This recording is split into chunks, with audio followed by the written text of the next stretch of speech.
This is the Patriots Catch-22 podcast with Evan Lazar and Alex Barth. I'm Evan Lazar. Evan Lazar. Hello, everybody. Nailed it. Joined as always by our Barth. That's a fit. That's a match. No risk it, no biscuit. 22. Here is Evan Lazar and Alex Barth. Oh, we do have a little bit of draft news. Okay. Jalen Milroe has officially declared. Oh, jeez. So there's another quarterback on the board. I might have gone back if I were him after that game this week. Yeah. But Evan wanted Alabama in the playoffs, so maybe he feels differently. But I still feel the same way. I still would have taken Alabama. they in the got playoffs. housed by Michigan. I don't know. Michigan, they didn't care Oklahoma, Vanderbilt. They didn't care about the game. Cared enough to play everybody. Michigan didn't. Michigan They played their didn't care about backups. the game. They weren't trying. Jalen Miller should have been trying if he knew he was going to the draft. Just I know. to poke him. Just to poke him. That is what we do on here, and today is going to be a real poke show. This might be an all-timer. This is going to be Buckle a real up, folks. poke Get your show popcorn. because this, and I do want to. I wanted to start someplace else, but just really quickly, this is your and I philosophy. Oh, hold on. You want some breaking news here from Tom Pelissero? Okay, what is it? Multiple NFL teams have inquired about whether legendary head coach Bill Belichick would reconsider his move to college football, including the Raiders, whose new minority owner Tom Brady spoke recently with his old coach, per league sources. That's what you just interrupted my open That's for? Brady and Belichick? That Cool. Sorry. Go All ahead. right. Anyways, this is our two philosophies just on football in general. This is colliding right here, right? This is the Kyle Shanahan, Sean McVay, Matt LaFleur, tight pants crew against a football guy. And this is a Catch-22 perfect dream scenario. If this had to happen, these two guys being the top candidates, Mike Vrabel and Ben Johnson, are the perfect top two candidates for our philosophies and how we differ in some opinions here. So it's going to be a doozy. But look, we've talked about this stuff a lot in the abstract. In Yeah. 3 years now we've been doing this show, 7 years we've been working together. We've talked a lot about this stuff in the abstract. We've never talked about it with such immediacy as it relates to the Patriots. Oh yeah, So, I mean this is the decision right now. Yeah. And immediacy is a good word, and I would just say also this is a major decision for the direction of the franchise and which way they want to take this thing. And the good news is that both guys, there's no wrong answer between Vrabel and Ben Johnson, in my opinion. I think we both feel this way. They're 1A and 1B. We just might have that in a slightly different order. I can't stress this enough because we're going to say this and then we're going to spend the next 2 hours ripping apart the other person's candidate. Right. I think either way, can I start this here? Like, it really they both have unknowns. Yes. Neither one is a perfect slam dunk home run candidate. I don't think there is one. Yeah. Honestly, the closest thing might have been Brian Daboll, and he's going back to the Giants. They both have their what ifs, which we'll discuss over the next 2 hours. It basically comes down to which ifs would you rather deal with? What questions do you think are more answerable between these two guys? What do you feel better about having as kind of an unknown going into the 2025 season and beyond? So I'm with you. If they hire Vrabel, great. If they hire Ben Johnson, great. I don't really Flores is an interesting one to me, too. Yep. Agreed. Outside of those three guys, now that Daboll's back in New York, I don't know that I have a ton of interest in anybody available besides that, frankly. Yeah. No, But I think any of those that. three guys would be good options. There is that. There's a couple things with Flores. You have to wait, first and foremost, right? A couple of weeks. So Robert Kraft has talked about they want to go fast. Their actions have reflected that. And that may be, that's probably a factor. But between Johnson, Vrabel, and Flores, any of them would be a good hire. Yeah. Okay. So that sets the table. Obviously, we're going to be talking a lot about this. I do have a thought on Jerod Mayo and the fallout of this situation with Jerod Mayo. I don't want to spend a ton of time on that, but we haven't been on the air since the news of his firing was announced. So I do have a thought on that. Yeah. And then we're going to get into the coaching candidates and really peel this back. But hey, Patriots fans, if you want to see Toyota, we're not doing ups and downs from Pat's Bills? No. Best Joe Milton. Okay. I did have Joe Milton on the agenda. Okay, all right. Second hour when we have some time. Okay. I do have some Joe Milton thoughts, as I'm sure you do too. If you want to see Toyota's best offers, including those not seen on TV, go to buyatoyota.com. It's Toyota's official website for deals from the official vehicle of the New England Patriots. Toyota, let's go places, and easy to drink, easy to enjoy. Bud Light, the official beer sponsor of the New England Patriots. So I want to go backwards first before we go forward and talk a little bit about Jerod Mayo and the situation that led to his firing and all that kind of stuff. And I know there's going to be a lot of stuff out there now. Chad Graff had one in The Athletic this morning. Those pieces that shed light on how things were behind the scenes. I think the biggest thing to me with Jerod Mayo not being ready for this position is that, and he told us this point blank, just publicly. He said, remember, he used the line that I'm drinking from a fire hose. Yeah. Right now. So that was January, February, combine time, right around there, owners meetings. And when he said that, I believe that Jerod Mayo had a lot of ideas. And he actually mentioned this, I think, to one of the broadcasts, one of the CBS or Fox or whatever, one of those broadcasts. I believe that he had a lot of ideas for what he wanted to implement in a football program. And then he got the job and he realized how much the job entailed and how they had to build a staff and how they had to catch up on the offseason with free agency and the draft and all these different types of things. And a lot of that stuff he wasn't able to come to fruition as fast as I think what the Crafts had hoped. And this is just my opinion, but as fast as they had hoped that it would. And it just didn't ever feel like he had control of the position. Like he had control of the situation, of the position, of all the things that went into the position. And just as we move forward, because I think now the more important story is moving forward.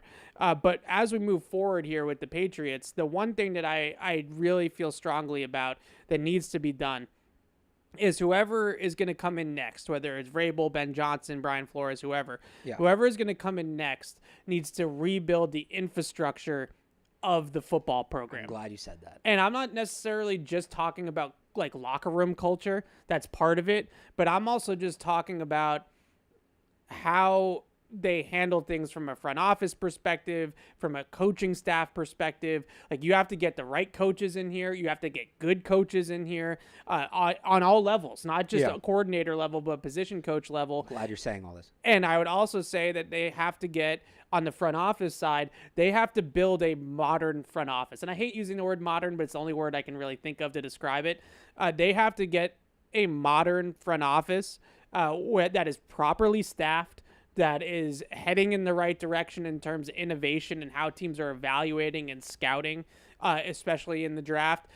And I'm not talking about win probability models, and I'm not talking about fourth down decisions, but they are behind the curve, and we know this, that they're behind the curve when it comes to analytics and a lot of the different things that they use nowadays. Teams like the Chiefs, the Bills, the Eagles, the Lions, like these teams are all using Minnesota. Yeah. They're using heavy amounts of in-game tracking data, analytics. I'm not talking about win probability models and fourth down decision making. Did we just like switch? Why are you making my whole argument for me? No, but this is everything I was going to come in and say. But this is really important. I thought you were just going to talk about tight khaki pants and putting the right tackle in motion. We will. But this type of stuff is important, and whoever the candidate is needs to have a direction. And I believe when they made the hire for Jerod Mayo and they made that decision, they thought that Jerod Mayo is going to be more prepared and have more ideas for that side of things. And this has to be brick by brick, literally with the practice facility being built as we speak. This has to be brick by brick for this organization, because if you don't start practicing and preparing the right way, and again, not just about literal practice, like also, preparing for the drafts, preparing for free agency, and doing those things the right way again. This is not going to get turned around just because you have a hard bleep coach versus a player's coach, right? Or you have a Vrabel or a Ben Johnson. They have to turn this around from the ground up. And I definitely think that this football program was run by one person for so long who could wear so many different hats and was so talented at wearing those many hats that when he left, when Bill Belichick left, there was just a lot of things to fill that just didn't get filled quick enough. It's a hell of a take by you. Good job. You're going to hear me use the word program a lot today. Build a program, maintain a program, sustain a program. And that's what that means. It is more than culture. Like, you want to get to a point, and this is way down the road. This isn't going to happen in year one, but you lay the foundation for it in year one. You want to get to the point where it's a well-oiled machine and it kind of becomes self-feeding, right? And this is what Bill, more than anything else here, as coach and GM, he built a program. You're right. There was a routine. There were core philosophies. There were pipelines. Like, everything was not redundant. Yeah, redundant is redundant in the word, in the sense that, like, if I'm trying to think of an example of this. Like, there were fallback plans. If A failed, you had B, right? Everything was streamlined. That's building a program. What are we looking for in terms of the type of people we want? What are we looking for in the types of players that we want? What do we value? What are we putting an emphasis on? It felt like under Jerod Mayo, that kind of kept changing based on what the week was and what the narrative was around the team. There was never a program in place. There was never the foundation of a program in place. So and it's going to start from the coach. I know Elliot Wolf is still here. Will he be here long term? Will he still have final say? I want to get into the final say thing because I think that's important. Yeah. But this is going to start with the coach, as it does most places. You need a coach who can come in and establish and start building that program. That, to me, I know people will say Drake May is the most important thing. You got to do what's best for him. I think what's best for Drake May, more than getting him into bells and whistles offense, is having a program around him that is functional and will elevate not just him, but everybody in the organization. So when I look at who should the next head coach be, who do I trust to come in and establish that program and get that program off and running? Yeah, I understand that side of it. Now, the other side of it is, of course, the football. And this is all football, but this feeds the football. Right, this feeds the football, and the right football people need to be back in charge of football. Yes. Right? And so that's a big thing, too, I think, with the Patriots and the movement of the Patriots as well. What I would say is, like, the stronger your program, day to day, week to week, month to month, year to year, the easier your life is on Sundays. Yeah. So this isn't a corporate, organizational structuring and, flow chart. Blah, blah. No, it's like you said, all right, how are we going to attack each week in terms of meetings, in terms of practices, in terms of this? What kinds of players do we want? Not figuring out, getting to camp and suddenly realizing, all right, we have 4 half options at left tackle. What are we going to do? This is what we want our left tackle. These are the guys who are going to fill it, who could fill it. This is plan A, plan B, plan C to attain these players, right? That's what I mean by program. This isn't corporate speak. This is, how are you operating Monday to Saturday, January to July, so when you get to the actual football of it, you can just hit the ground and do the football. Yeah. That's what I mean by program. And then that bleeds over, too, to how are you operating Monday to Saturday to get to Sunday, right? That sort of thing. That's what a program is. It's more used in college, but this concept applies to the NFL, too, that is just, what are the core philosophies? What are the core beliefs? What are the cornerstones of the organization you're trying to build? Yeah, exactly. And it's getting more popular, I would say, in the league now, that this is a bigger deal than the X's and O's and getting somebody that's great at the X's and O's, because you see the success of Dan Campbell. You see the success of Jim Harbaugh. Program builder. In year one with the Chargers. You see the success of some of these coaches that aren't specialists on one side of the ball. Now, with that being said... you can be a specialist on one side of the ball and still be a program builder. Yeah. Like, it's early in Minnesota. Not Dan Campbell, but... but Kevin O'Connell. I would say Kevin O'Connell. It's early, so let's see what that program... So part of the program thing is like, and this is where I go back to Bill, and we'll get into this more about the coordinators, right? Yeah. So... I really like the program that they've built in Minnesota. Part of that is the defense is great. Yep. And O'Connell's done a great job with the offense and all that, Justin Jefferson, but it's one of the best defenses in the league under O'Connell. They have been with an offensive coach. Big part of that is Brian Flores. Yeah, we'll see what it is when he leaves. Right. So do you have, instead of having to go out and scramble and get a defensive coordinator from outside who has to learn all the ins and outs and is going to make changes and potentially hit the reset button and things like that, did your program produce a pipeline, as they did here for years and years and years, from Romeo Cornell to Mangini to Dean Pease is in there. Patricia. To Patricia Flores, right? Yeah. On the offensive one's easier to do. I don't know why I did the defense, but like, because there was more stops, honestly. That's true. Yeah. But like, let's see if Kevin O'Connell's program has produced a pipeline on the defense where Flores out, next guy's in, boom, seamless. So I agree with you that Minnesota is a good example of that. Now, we have to mention that with Minnesota, Kwesi is a big part of that. Their general manager, I'm not going to try to pronounce his last name because I'm going to butcher it, so I'm just going to call him Kwesi.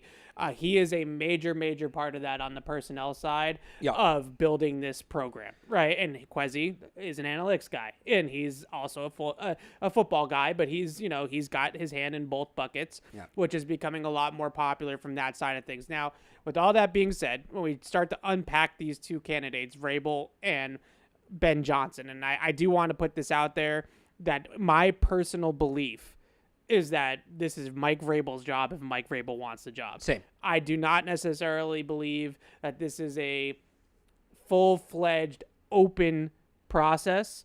I think that there's a strong indication that Vrabel is the guy. If he comes in here on Thursday, tomorrow, and says, I want the job, we want you, this could move quickly. It's his job to lose, basically. Yeah. And look, maybe Ben Johnson blows them away. Maybe they're underwhelmed by Mike Vrabel's pitch. But I think as things stand right now, like he's the leader in the clubhouse. Yes, and I think that there's a school that says Ben Johnson has been the number one offensive-minded guru candidate for 2 cycles in a row. So we at least need to hear this guy out, right? They should. We at least need to hear him out. I am not, and this is not me carrying any water, I am just not that upset that they're not going to do some search that includes 15 different candidates. Like, I'm not that upset about it. Now, do I think that the Pep Hamilton and the Byron Leftwich of it all was a little bit? Yes. But I'm not upset that they're not calling in, Mike Kafka and Todd Monken and Drew Petzing and, all these other names that are being floated around or Aaron Glenn, I'm with you. I think it's Vrabel, Johnson, Flores are the only 3 guys that I really have a ton of interest in. And all these other guys, it's always great to hear differing ideas and differing perspectives. But if we're going to be real and we're going to be serious about who's truly a candidate for this job, it's those 3 men. If they want to move fast, like they say they do, talk to the real options. Right. Real options. And by all reports, they are one of, if not the most attractive job out there. So you should have your pick. Right. The best candidates this cycle, with Brian Daboll going back to New York, are Ben Johnson, Mike Vrabel, and Brian Flores. They can't talk to Flores for 2 more weeks. So because of the new way they've structured the coaching search. They can talk to him virtually next week after the wild card round. But they can't even put in a request until next week. No, and they can't. So that's why there can't hasn't even been a interview request in person until after the divisional round. Johnson's in virtual too, I believe. So. Yeah, he's virtual, but because they're on the bye, they can interview him virtually this week. So, I'm with – now, look, when we get to offensive coordinator, defensive coordinator, that's another question. That should be very wide-ranging. So, I disagree to an extent. Well, some of it depends on who the coach is. If Mike Vrabel comes in, and this is another criticism that I had of the Jerod Mayo move, was that there was really Jerod Mayo had no Rolodex to pull from. Basically, all the new coaches that came in with the Patriots last year, Alex Van Pelt, Jeremy Springer, Jerry Montgomery, Drew Wilkins, those guys were all Elliott Wolf connections. Jeremy Springer went on the radio as recently as last week and said he didn't even know Jerod before he got here. It was Elliott Wolf that was his connection. We obviously know Van Pelt was a Wolf guy. So one of the things that are appealing to me with both these candidates is that Mike Vrabel has had a year, he's consulting with the Browns, but he's had a year to reset and build a staff and put out feelers to coordinators on both sides of the ball who's coming with me. And Ben Johnson's had really 3 cycles now to make sure that he has that button down too. And there's some rumors like Mark Brunell maybe is his offensive coordinator move. I know that would be testy, and I for a number of reasons. Now I don't know if this changes things with Lou Anarumo getting fired by the Bengals. Him and Big Lou spent a lot of time together in Miami on the Dolphins staff, which, by the way, have you ever, just side note real quick, have you ever looked at that Miami Dolphins staff? I did this week. Was absolutely that's loaded. The new, what is it? Washington in what, 2011? Yeah, so like Joe that is? Philbin was the head coach for most of it. But it's Dan Campbell, Ben Johnson, Lou Anarumo, the new the interim coach in New Orleans, Rizzi. Darren like Rizzi. There's like 4 head coaches on that. It's that Washington staff. Yeah. It's the same thing. Yeah. So there's a lot of connections there with that Miami staff in terms of Ben Johnson, of guys that maybe he could be bringing. Big Lou, Rizzi, if he doesn't get another job, which he probably won't. Special teams coordinator, he could be the special teams coordinator here. And those things to me are so appealing, and why the move with Jerod Mayo was made. Because what was the pivot with Jerod, right? Yeah. Like, you already went through a coaching hiring cycle once in terms of a staff where he really was flying by the seat of his pants and didn't have a ton of options. So what was the pivot in terms of offensive coordinator? Maybe you could have gotten Josh in here, but now that's a weird, I want to say Josh McDaniels, but that's a weird sort of dynamic there. So these guys should come in turnkey. Like, they should already have a very, very short list of who they're considering for these positions. And let me be clear with Vrabel, too, because I think some people are missing this, unless they saw the Sports Hub posting the clip of me saying this everywhere this morning. Mike Vrabel is not – this isn't, oh, you're just going back to the Belichick tree. No. Vrabel as a coach is independent of Bill Belichick almost entirely. So he was hired at Ohio State when Jim Tressel was like there, but he was suspended. Luke Fickell was the interim. He then worked for Urban Meyer.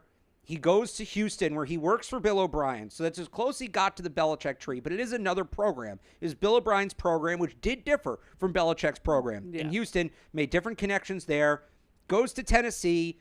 He had Dean Pease as his defensive coordinator, but besides that, just for a couple of years, Shane Bowen replaced him. Really not, and I think Pease was like the only Patriot stat guy who had been here who was high level on the coaching staff. Completely different offense. The front office was different, but I would not want him bringing John Robinson here, and I don't think he will. Yeah. So I'm not too worried about that. And then he went to Cleveland, where he worked for Stefanski, so he may have more in common at this point with Elliot Wolf than Bill Belichick. Look, he learned a lot about football from Bill Belichick. I think as a player, you more learn the culture side, which is important in this search, but he's been around. He's independent of Belichick in terms of the coaching tree. Like, he's had his own path.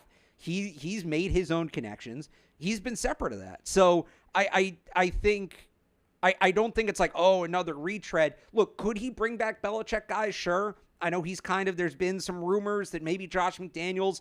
I wouldn't love that. I wouldn't hate it. I'd rather see him go back to that offense he was running in Tennessee with Arthur Smith and Matt LaFleur. You saw what that did for Ryan Tannehill, who I think has some physical comparisons to Drake May.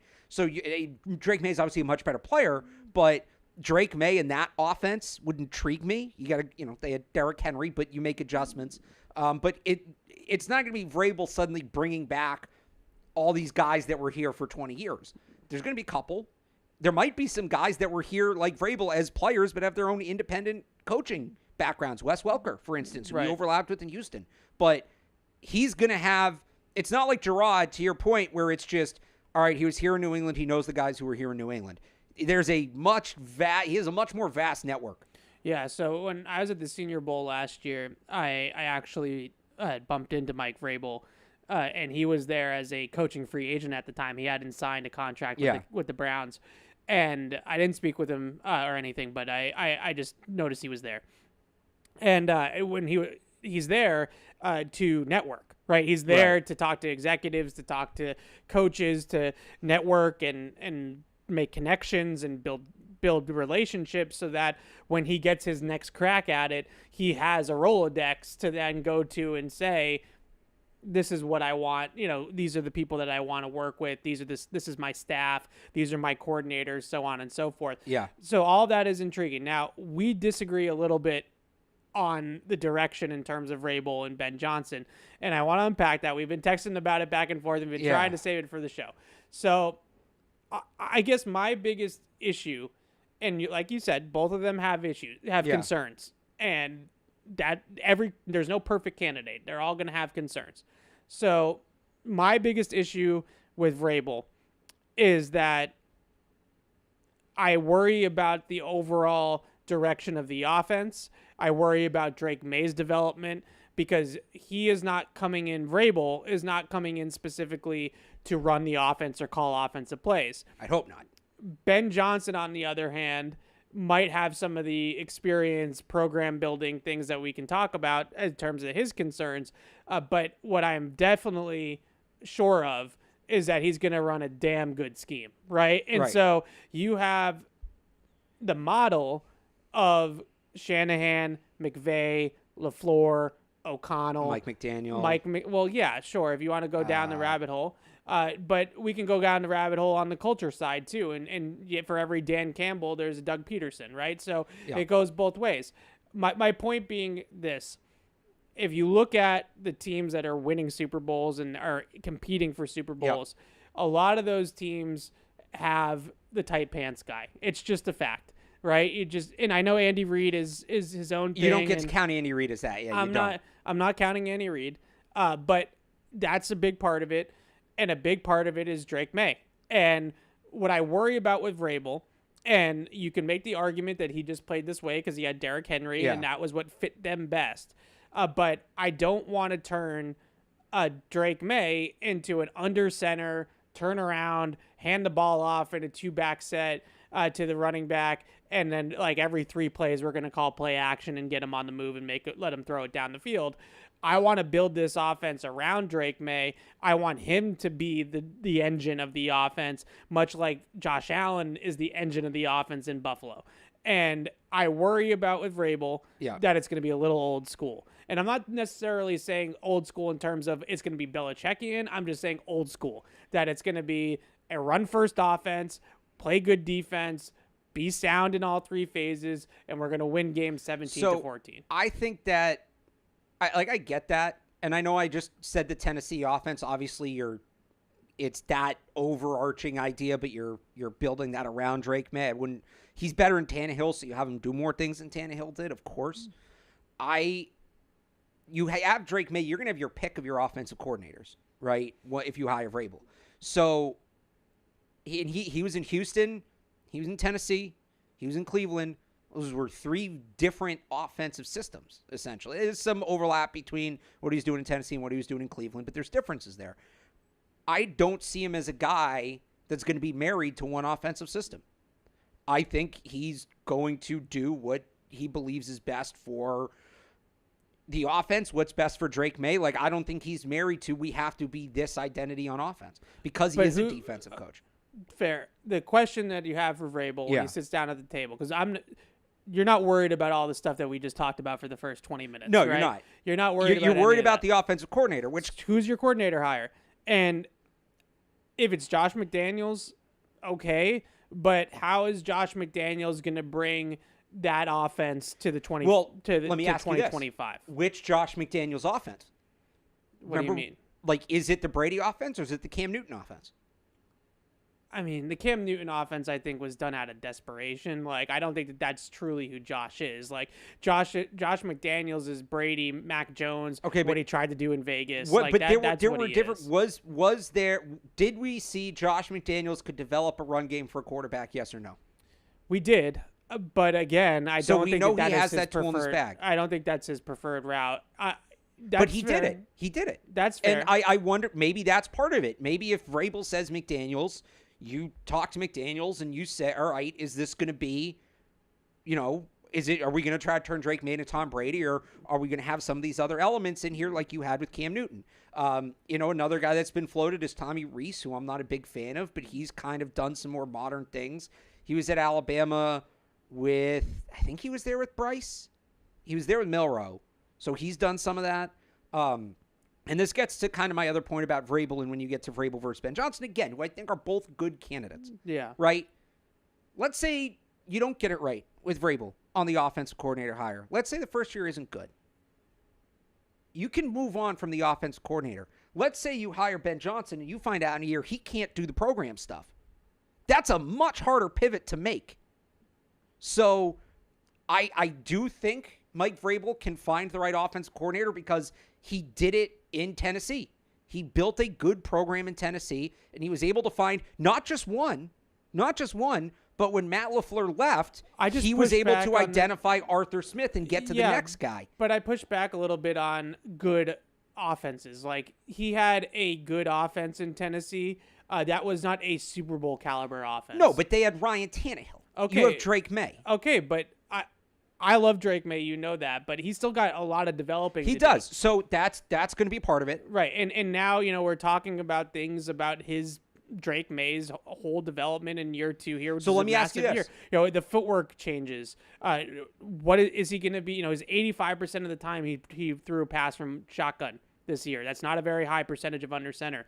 Is a coach that comes in like McDaniels or a West Coast coach that isn't Alex Van Pelt going to want to run it more from under center? We know McDaniels is going to want to come in and be under center, 2 back, full back in the backfield, and ram it down people's throats. We know that that's the type of offense he's going to want to run, and that's exactly what Vrabel did in Tennessee. So that's aligned. So I just look he at he was in Cleveland last year. He had experience with a different offense. It's the same offense. What if he calls a guy like Josh McCown?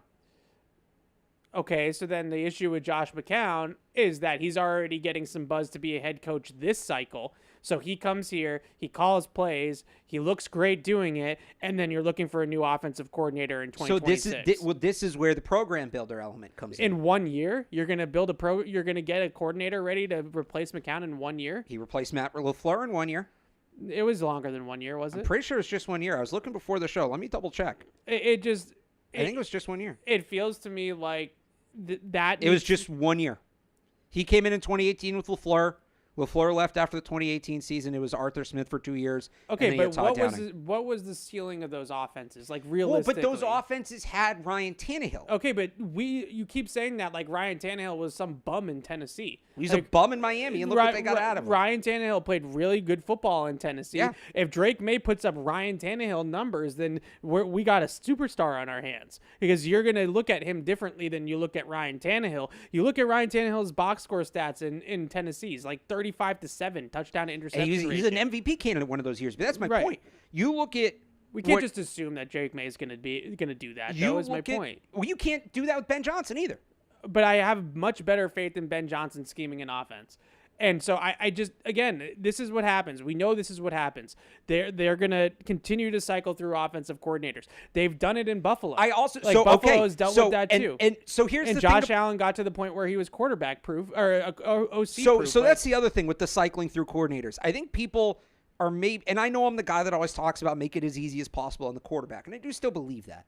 But that's specifically about a young quarterback, right? The Patriots is a young quarterback. So he is right now. But first off, on the McCown thing, Ben Johnson has been this generational candidate, yet he was in Detroit for 3 years. Yeah, because he held his water. Like, it's different. Like, it's the same thing with DeMeco Ryans. But I think that's what a lot of these guys are doing now. Slowick did, and it hurt him, but Slowick did the same thing. So the idea that any offensive coordinator is going to be one and done because of Drake May, I'm not necessarily saying is not a guarantee. But I'm saying 2 years. Okay, max. so you get 2 years with that coordinator. Again, this is faith in Vrabel's program. You ideally have the next guy in the pipeline. So 2 years, one coordinator, 2 years, next coordinator. Now Drake May's been in the league for 6 years. He should be able to handle it at that point. And the reality is, if your pipeline is strong enough, you're going to continue to pull guys from your system where the offense isn't going to be changing a significant amount, if at all. So if you have that pipeline, you don't need to worry about losing guys because the system, the approach, the program is the same. You know, Evan, I feel strongly about this if I'm willing to use Buffalo as an example in a positive light. But Buffalo isn't like it goes both ways with Buffalo, because they wanted the Patriots to be the Bills for years. Vrabel makes them the Bills. But they effed it up at first. They hired Ken Dorsey, and the Dorsey hire in 23, which barely made it halfway through the season, they fired him in season and replaced him with Joe Brady. But at that point, that basically cost them a run. But it cost them a run at a Super Bowl that year. But at that point, Josh Allen, who's to say that the same would happen with Ben Johnson, a defensive coordinator? It happened in San Francisco this year. Defense fell apart because who did they hire? Brandon Staley for some reason. No, they didn't. He wasn't even their defensive coordinator. He had a role in that defense. Sorensen was Maybe their not by defensive title, but he had a role in that defense. Don't move the goalpost. He wasn't their defensive coordinator. By the time, well, those advisors are going to be important. We'll get to that when we get to Ben Johnson. He's like their Ben McAdoo. By the time, how'd that go? By the time that they made the Dorsey mistake, Allen had been in the league long enough and developed long enough that he survived it. And did it cost them a run? Yes, but they're going to continue to have a chance to go on runs because of that talent. And now Joe Brady's going to get a head coaching job, and they're going to be replacing another coordinator. And you hope that the program is strong enough to bring that next guy. So here's the thing. I think Vrabel's a better program builder than Sean McDermott. That's why I keep thinking the Bills will fall off. To me, Vrabel's a better version of Sean McDermott. Much better version of Sean McDermott. So if you just get that first offensive coordinator right, to me, and that's not an insignificant if. I acknowledge it's a big if. But if you get that first offensive coordinator right, I think you're off and running if Vrabel builds a program comparable to the one he built in Tennessee, because I trust him because he, this is what we saw Bill do for years. I trust him to identify not just the offense coordinator, but quarterbacks coach, receiver, tight ends coach, offensive line coach, pass game coordinator, run game coordinator, whatever it is. Like I think they tried to do this year with Alex Van Pelt and T.C. McCartney. Like if Van Pelt, let's say this year had gone well, and Van Pelt got hired away. It was all lined up. But Van Pelt was never going to get hired away. Like, let's say he had. He's 20 years into it. Let's say he had. Then T.C. McCartney was lined up to be the next guy, and boom, it's seamless. And to your point, Van Pelt wasn't going to get hired away. What if Vrabel finds that guy? But Van Pelt, though, that's the point, though, is that to me, that would have been moving too quickly. Right? If Van Pelt got hired away after one season, T.C. McCartney was not ready to be the coordinator. And this is exactly what happened with Bill at the end, was that really the guy... Well, no, there was no pipeline to the next guy. No, that's not true. The pipeline was Nick Caley, but Josh McDaniels took a job that Bill was not expecting him to take. And Nick Caley was not ready for I it. think the idea that it's going to happen in 1 year, I'm not as confident that you lose the coordinator in 1 year. I'm just not. I don't think... the ceiling for the offense is that high because of the personnel. And we all know that, like, Josh McDaniels shouldn't have been hired at that point. I think that's kind of become clear now by the Raiders. So my bigger concern, though... Well, let me ask you this, too. Who's to say that Mike Vrabel can't find his Ben Johnson? Who is Ben Johnson when Dan Campbell hired him? It's a hot commodity. Ben Johnson, what makes him so appealing to me... along with just the scheme he's and the the receivers offense. coach in Miami? He coached every position in Miami. He was quarterbacks coach, wide receivers coach, tight ends coach, and then he went to Detroit, coached tight ends there for a couple years, which is the position to coach, by the way, in terms of, because you're dealing with run and pass game. So if you're going to be on the coordinator track, a lot of those coordinators, McVay, those guys, they start as tight ends coaches, and then they work their way up to coordinator. We know, in my opinion, I kind of am worried that Mike Vrabel is going to have a ceiling.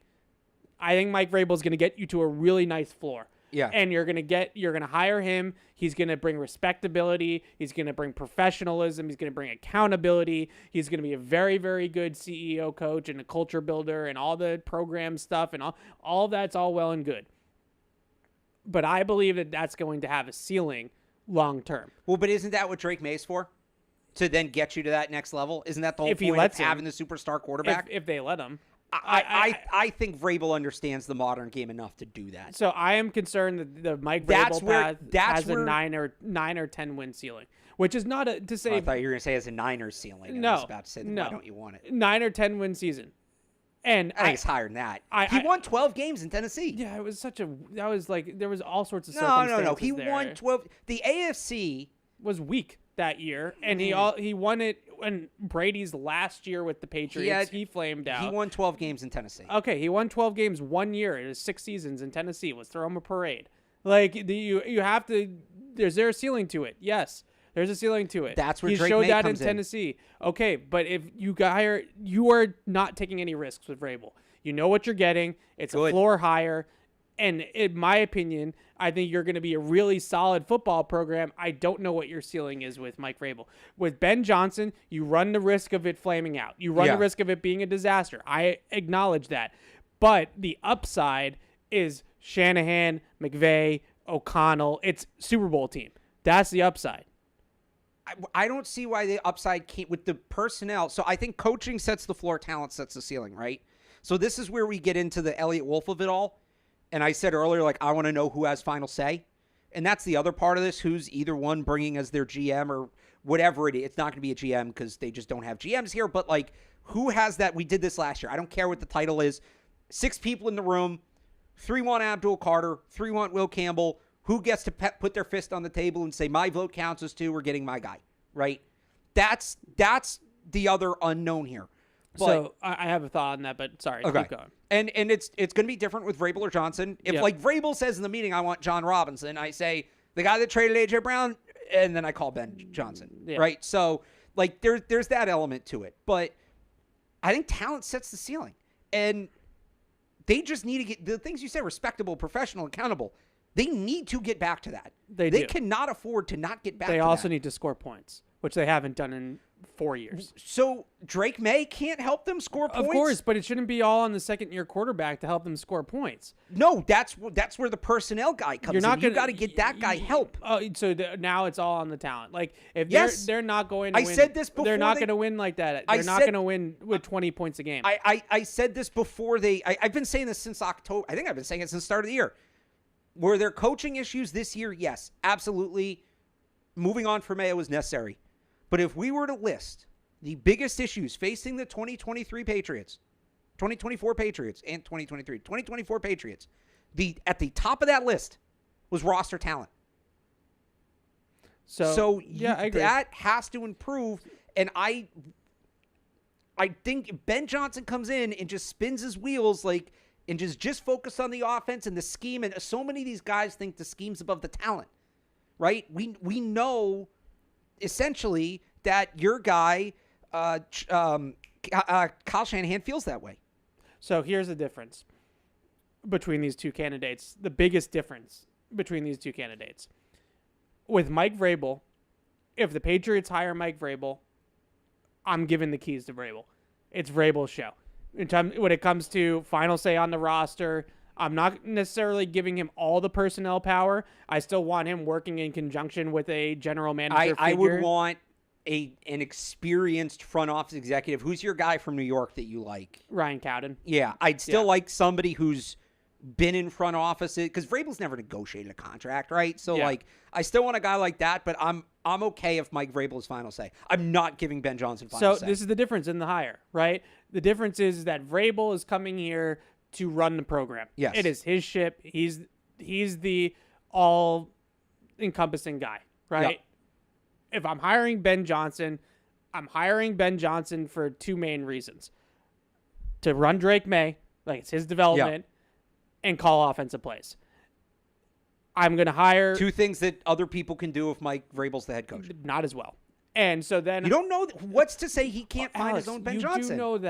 You do know that. You know he's not going to be as good as Ben Johnson. Ben Johnson has literally been the top candidate for 2 straight cycles because of this. Okay, or why can't guys, he find the Shanahan, McVay, LaFleur, O'Connell, Brady shortly, Ben Johnson shortly. What do they all have in common? They're head coaches. They're going to be head coaches. So unless you're going to tell me that Mike Vrabel has some secret diamond in the rough, Tommy Rees is going to be the next Ben Johnson. You just named a bunch of guys. Like, it seems like the NFL coaching machine factory is churning out tight pants khaki guys.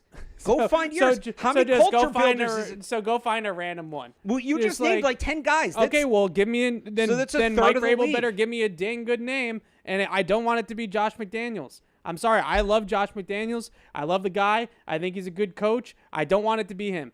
It needs to be somebody that's going to bring this offense to the modern era. It's got to be somebody that's going to run something that's innovative. It's got to be something that's going to run something that's going to put defenses in conflict. So you're talking about, that are going to leverage Drake's athleticism. You don't want to overload Drake May with the Josh McDaniels offense, but you want to drop him into one of these complex schemes. How is it complex? He's running RPOs. And you're talking about innovative that's not complex. That none of these kids have all been doing that since high school nowadays. They have high school offenses that are running these types of things.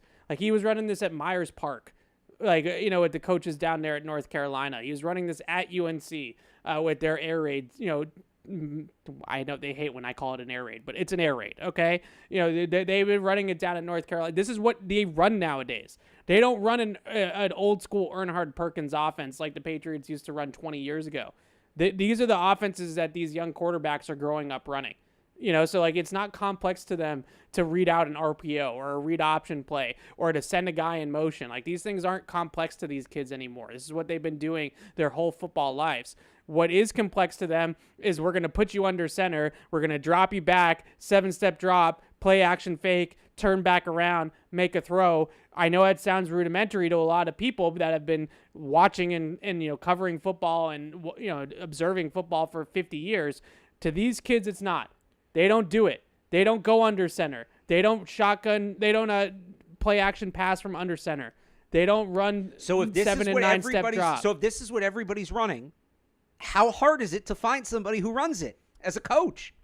What if harder than you think, because you have to. It has to be the right guy, right guy meaning what? He has to be a good coach. It has to be the right guy. It's not going to be Vrabel, so they have to find the right guy to put in that position.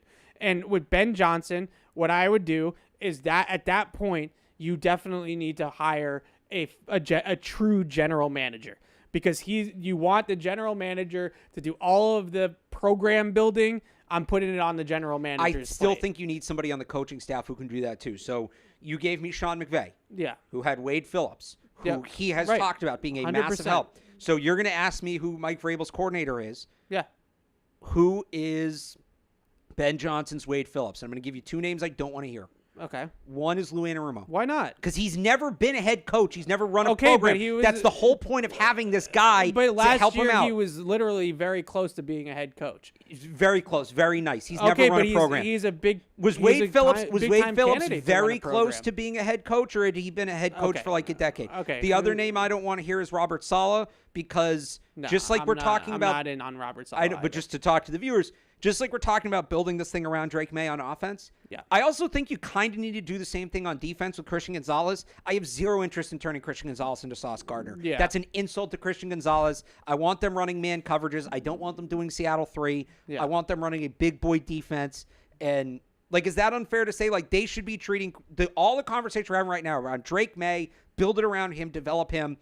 Shouldn't we also be saying the same about Gonzalez on defense? Yeah, no, I'm with you. So that's why I'm out on Saleh. All right, so no Saleh. Saleh's also, he's either getting a head coaching job his second time. I also think he's getting a head coaching or he's job. going to San Francisco to be their defensive coordinator. Saleh's not coming here. So I want a guy who has been a head coach before, who has been around this league for a long time, because this is what we don't know. Can Ben Johnson set up his own program? He's doing none of that in Detroit. That is filled in spades. It is filled and then some by Dan Campbell. And Dan Campbell's not calling plays or designing the offense. I'm not saying that Ben why Johnson the Lions are the design number one seed in the NFC. That's not entirely it. They have 7th-ranked defense in the league, and boy, those guys are bought in. And that's a part of it. The 7th-ranked defense in the league, their defense has completely fallen apart since all the injuries came apart. Oh, they're injuries. And so they're scoring. But they're scoring 40 points a game to keep winning football games. And there's guys bought in, and it's been sustainable, and they didn't just do this for 1 year. They've done it for 3 years now. Ben Johnson gets zero credit for that. He gets zero credit for the fact that offense is dynamite, and they clearly have taken a quarterback, Mike Vrabel head coach team, a Ryan Tannehill quarterback. Jared Goff, and has turned him into an MVP candidate, and he gets zero credit for that, because I am not giving any of that credit to Dan Campbell, because Dan Campbell's doing jack squat. He's talking about kneecaps and crying after games. That's what Dan Campbell's doing. Ben Johnson is the one that's designing the offense. He's the one that's calling the plays. He's the one that's doing things that people have never seen before, executed at this level, as high of a level as what they are doing. Like, they're running hook and ladders, for crying out loud, for 40-yard touchdowns. Like, you don't see that every single day. So he's the one that's doing all these types of things. But you're not giving him any credit for the confidence and the energy that offense plays with. None. Confidence and energy of the offense is different than building a program. So I flip it back to you. Mike Vrabel, when he was in Tennessee, before they screwed up and traded A.J. Brown. Oh, okay. So the A.J. Brown trade completely tanked the entire Tennessee program. Yeah. Oh, my God. 10th. What tanked their program is Ryan Tannehill aged out. They had a top 5 offense in the league, so Vrabel isn't get credit for a top 5 offense in the league then. I'm fine if he doesn't. But then Ben Johnson doesn't. It's an unknown. It's an unknown with Ben Johnson. The culture element, the program building element is an unknown. He's never had to hire coaches. He's never had to schedule out a full game week. He's never had to truly yes, he does the offensive game plan, but he's never done that big picture. But you're saying this like he's Jerod Mayo. And he's not Jerod Mayo. He's been assistant coach for 14 years. He's been a coordinator for 3 years. It's different when it's your show because I've seen. But you're saying this like he had, and I brought Josh up earlier. McDaniels was a coach for a long time. Yes, long time. time. But Josh McDaniels' issue as a head coach wasn't what you're talking about. Josh McDaniels' issue with the head coach absolutely part of it. Was his personality. His issue as a head coach was not what you're getting at, which is the things like program building. It's all the and same. infrastructure. How do you operate within the building day to day on a person to person basis? Right. That was McDaniels' problem. That was also by reports, and I don't know if this is true, but by reports that was Brian Flores' problem in Miami too. Well, I think just with one player, but it was personality, right? I think Ryan Fitzpatrick used the word that Brian Flores became a dictator down in Miami. I'm not. We have no clue. That's the issue. We have no clue. And Flores had been a coach for a long time, and there was no indication that players here loved him. We have no idea what Ben Johnson could step in and be a dictator. Ben Johnson could step in and have no control of the rope. Ben Johnson could step in and be the greatest leader of all time. We don't know. There's no way to know. And after a year of complete uncertainty in terms of the direction of the program, to hand it over to a guy who is an unknown in that regard, to me, I just don't that's think a it's risk. apples I'm not to apples. saying it's not a risk worth taking. I don't think it's apples to apples. It's not entirely. Jerod Mayo never called a defense. It's not red delicious to red delicious, but maybe it's red delicious to Granny Smith. No, it's We're not. still in the apple family. No, it's not. You're not still in the apple family. You're in a different fruit. I don't think so. His experience pales in comparison to Jerod Mayo's. Not only was he an assistant coach, he did it the right way. He was an assistant coach for 10 years. Then he became a coordinator. Then he called his own offense. Then he designed his own offense. Then he game planned his own offense. He did all of those different things. And I'm with you. If they hire Ben Johnson, they have to hire a defensive coordinator who is experienced, who has run the side of the football. Lou Anarumo, Patrick Graham. No, but it's not just a guy that's run a defense.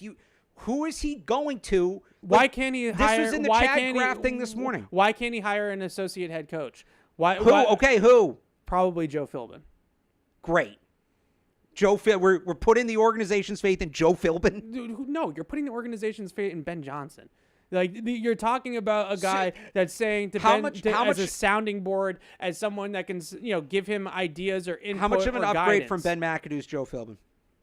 Because that's what Ben McAdoo, the guy we're describing is what Ben McAdoo, I think, was supposed to be this year. They need an upgraded version of Ben And we both knew that wasn't enough. But Ben McAdoo also specifically specialized on doing it on offense. He was a senior offensive assistant. I am talking about hiring someone has done it before. That's a true associate or assistant. So why not coach. hire that guy to be the head coach, and then have that guy find a guy who can call plays and design plays? Because if you get the head coach hire wrong, you're really in it now.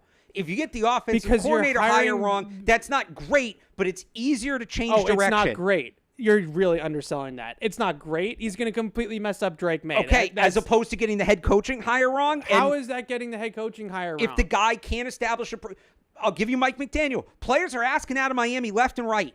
And they do win some games. He's 3-15 against teams over 500. They haven't won a serious big boy game as long as he's been there. That's different to me.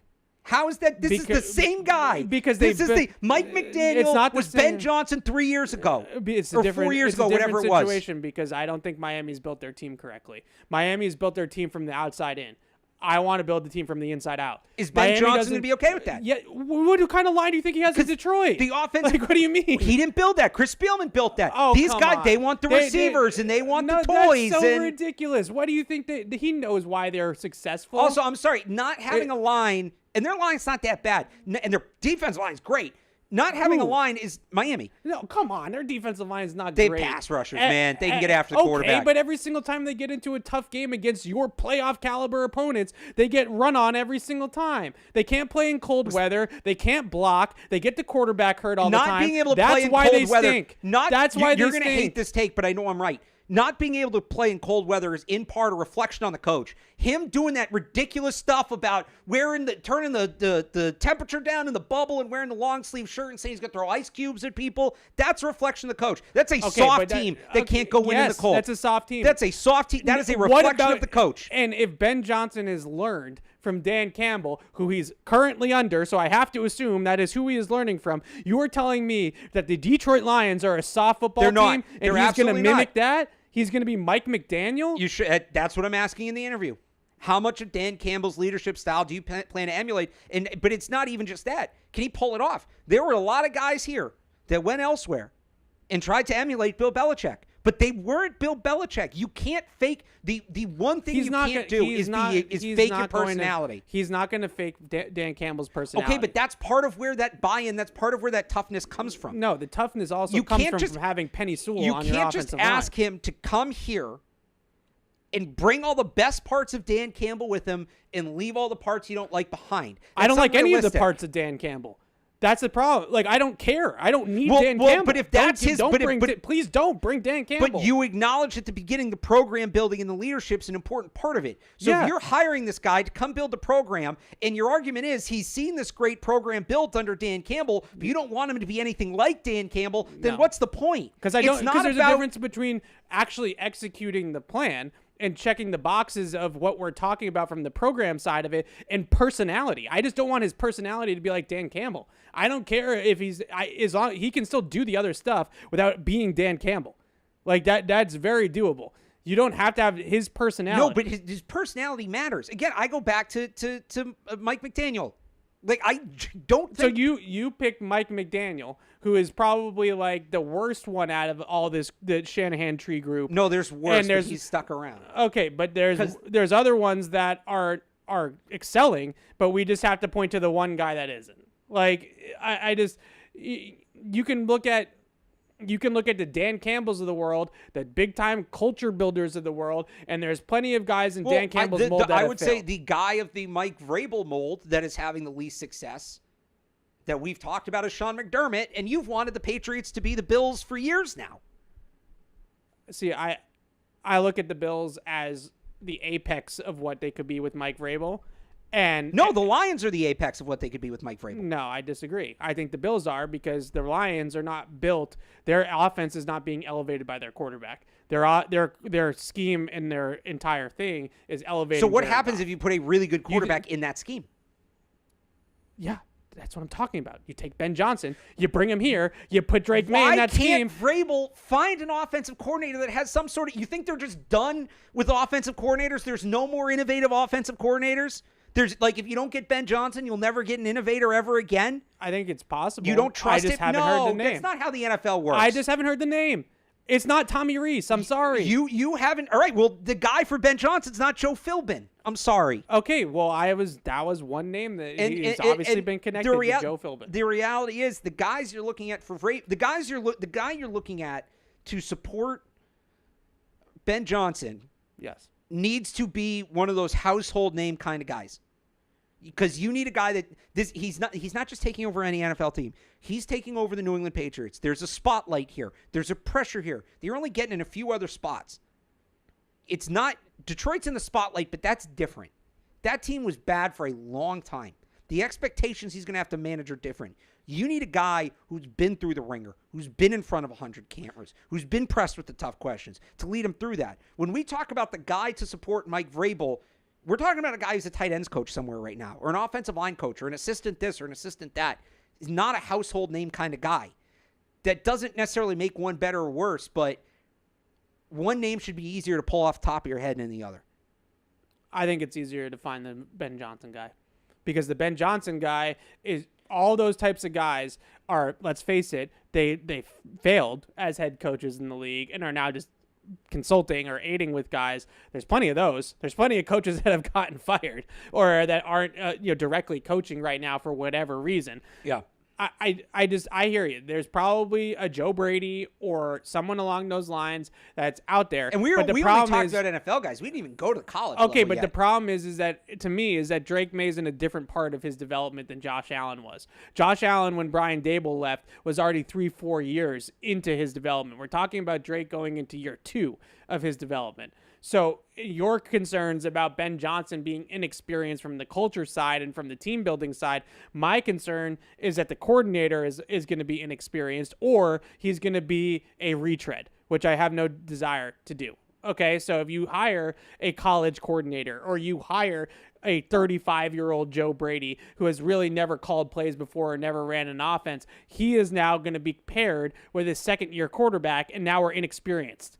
Right, both quarterback and OC are inexperienced. But the quarterback and the coach are inexperienced if it's Ben Johnson. But Ben Johnson's not inexperienced with calling the offense. But there's so much more to it than calling the offense. There's so much more. And it's not the same thing. And why can't we properly support Ben Johnson this time around?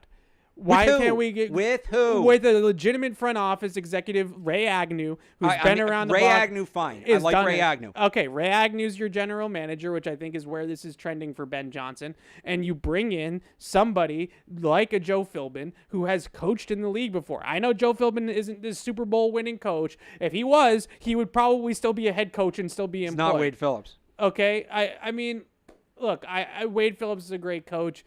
I think Lou Anarumo and Patrick Graham are two great defensive coordinator candidates. But it's not just about managing the defense. It's about... To me, though, it is. All I want is for him to hire. That was Jerod's mistake. He hired inexperience all over his staff. Jerod Mayo needed experienced coordinators, and not Alex Van Pelt had the years of service, but had never called plays before. I think if Lou Anarumo comes here with Ben Johnson, Lou Anarumo has been calling a defense for half a decade now. He's going to be head coach defense. He's going to have that under wraps. He's not calling plays for the first time. He's not DeMarcus Covington in his backyard simulating games in the springtime. He's done it before, and he's all set. Ben Johnson's got the offense. Big Lou's got the defense. That's it. Like, I don't understand where you're like the inexperience. Look, it's not a bad. The day-to-day. Who in that building has run an organization day-to-day? Agnew has. So then why does any other team hire a first-time head coach? Like if it never worked with Kyle Shanahan or Sean McVay, who was like 33 when he got the job with the Rams. I think it can be done the right way. Kevin O'Connell. I think there is a right way to do that. There is a right time and place to do that. McVay made a lot of sense. They kind of had some pieces in place already. They brought in they brought in Wade Phillips. I think some of these other teams, they had a strong culture in place, right? If it had, so I last year would have made more sense than this year because the Belichick culture was in place and you had those leaders in the locker room and you had those guys. It would have made more sense because you kind of hope Ben Johnson piggybacks off of that. Now you need a full and total reset, and so I think you want somebody who has proven in the past that they can get that out of an organization. Why do you want to ruin my fun? That's what you want to do. Because that's not what it's about. It's not about you having fun watching film on Monday with your pants off. Yes, it's about getting back to a Super Bowl. You will have because scoring 30 a game with Ben Johnson isn't going to get them back to a Super Bowl. Lots of teams in the league score 30 a game, don't get to a Super Bowl. Okay, well, lots of teams don't get to the Super Bowl. Only one can. And it doesn't matter. Exactly. So what are we talking about? If you score 30 a game for 1 year, but the culture sucks and everybody wants out and you have to blow the whole thing up in 2 years, what does it matter? Score 30 plus a game with the culture sucking. That doesn't happen. How many points a game's Miami scoring this year? 2 has been hurt. So when 2 has been in, how many points a game has Miami been scoring? They score a lot of points. I'm not. They're also soft. To go back to the top, that's because of the coach. To go back to the top. Yes. I don't I don't think Ben Johnson's a bad hire. I don't think Ben Johnson's a bad hire. No, we said this off the top. You want your hard-nosed football guy. If you want to see Mike Vrabel in training camp put on the pads and get into the trenches and rush the passer on the scout team. No, I don't want the coach to blow out his Achilles. I think it was nuts that he did that. You want him to say on his introductory press conference that we're going to start biting kneecaps no, because I don't want him to be a fake Dan Campbell. We're going to be tough. I want him to go up. Yes. Yeah. I want to hear him say we're going to be a tough physical football team. We're going to be accountable. There's going to be leadership, and we're going to build this thing back up the right way. That's what I want him to say. No shortcuts. No shortcuts. If they win 9-8. if they win every game 28-17, great. That's awesome. 9-8. Because they're winning the games. I don't care about style points. Nobody should care 9-8. about style points. You covered a Bill Belichick team. You watched a Bill Belichick team for your entire life. Yeah, and they had all sorts You of should style not points. care That about, is such they had style points on defense as much as they had them on offense. Don't you forget, you can get style points on defense too. I'm not Here's my forgetting point. it. I think you are. I'm Here's not. I think you are. Here's my point. I don't think Ben Johnson would be a bad hire because he is what's best for Drake May. Is he what's best for the entire organization? I don't know, but he's what's best for Drake May. But if you hire Ben Johnson, Yes. you have not answered the most pressing questions of the Jerod Mayo era. Those are still unknowns. Maybe they get better under Ben Johnson, but they are still unknowns. Such a better coordinator than Jerod Mayo was. But you're not hiring him to be a coordinator. But Jerod Mayo was never a coordinator. But you're not hiring him to be a coordinator. I know. I'm hiring him to be the head coach. and I'm hiring him to run head the freaking coach of the offense. football team. He I'm is the hiring him to boss. score 35 a game. The buck stops with him. He is the man. boss. So Kyle Shanahan's a shitty head coach, is what you're saying. Sean McVay is not a good head coach. Kevin O'Connell's not a good head coach. Sean McVay's... None of these guys... Matt LaFleur is not a good head coach. So, okay, hang on. None of these guys have figured it out. I've said for a long time I think Kyle Shanahan's overrated. I've said that. I'm on the record with that. I will stand by that. In the Super Bowl every other year. Overrated. Who else did you say there before McVay? Because I'll give you my take on McVay. I like O'Connell. Let's see what he can do. I think it helps that he is Brian Flores. O'Connell might be a culture builder. O'Connell might not just be an offensive guru. I don't know whether he is or not. I just don't think taking that risk right now is the best option with Mike Vrabel available. Okay. On Sean McVay. Yeah. Couple things. Sean McVay is the unicorn, in my opinion. Right.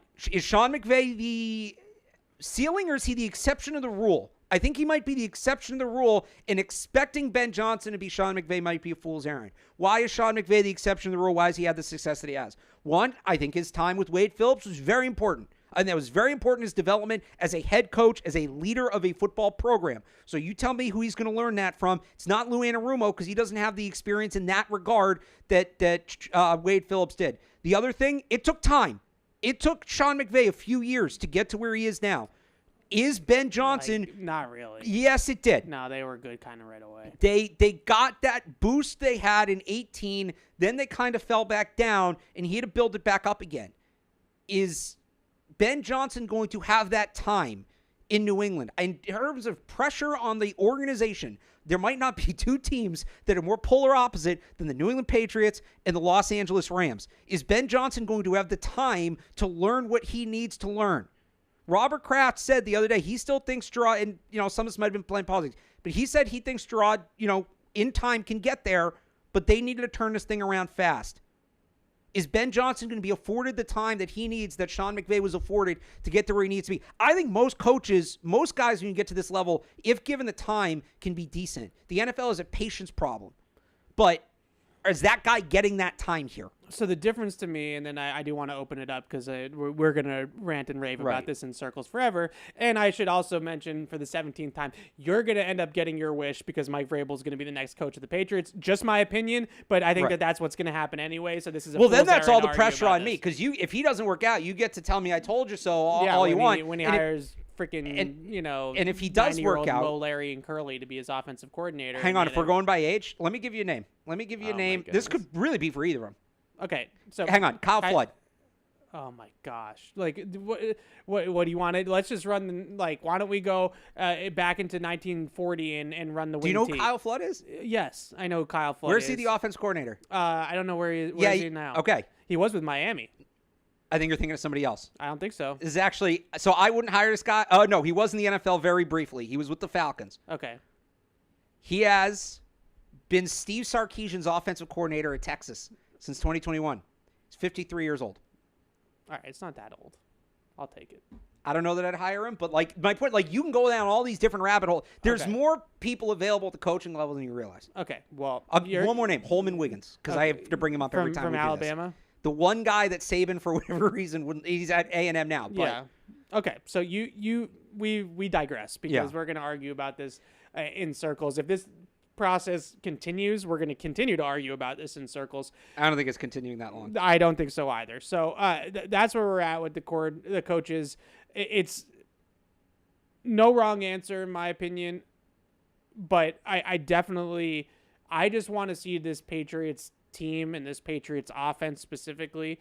I would like to see the Patriots modernize and innovate on offense. I think that they've tried for too long now to run schemes that were 20 years old, right? And I think that they need to get into a scheme that is going to bring Drake May along, and it's going to do all that sort of thing. So I think Ben Johnson's the guy for the job. And let me be clear, that Vrabel's a bad hire. That would be one of my first questions to Mike Vrabel. That's really the question.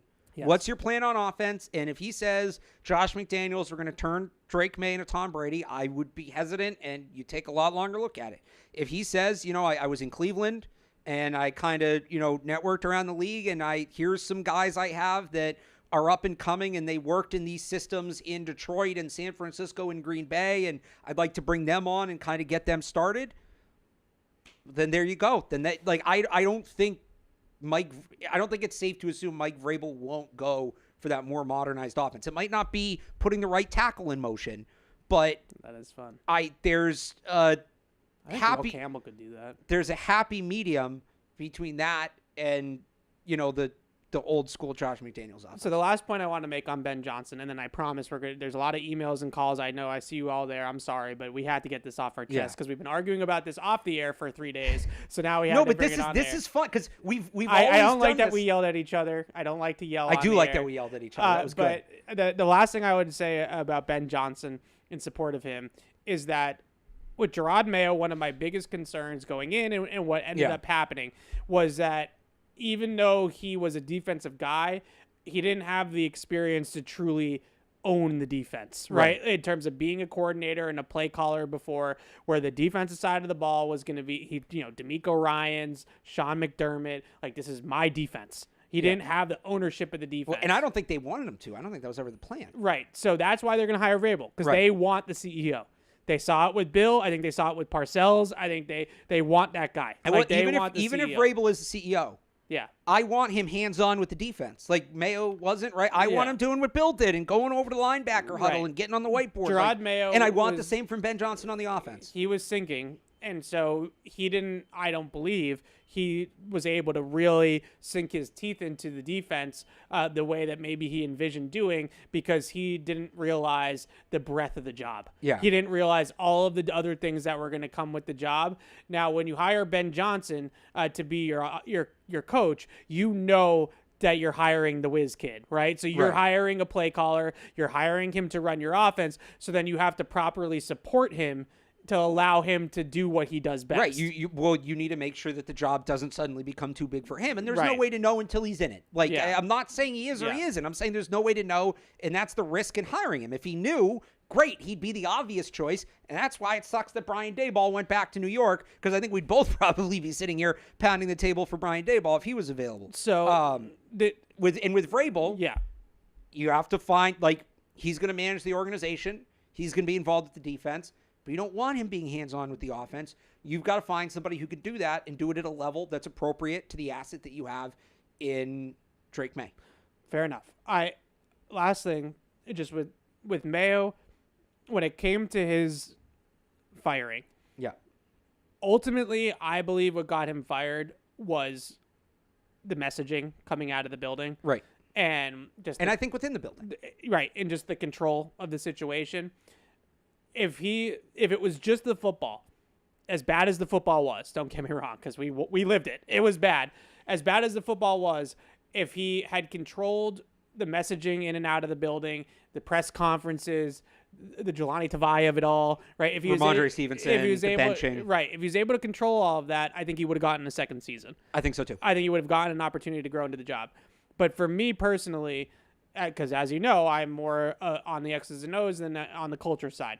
With the X's and O's, if I felt like Jerod Mayo was a great defensive coordinator, not necessarily a great head coach yet, but a great defensive coordinator that could run and own that side of the football, then I would have been open to giving him a second season.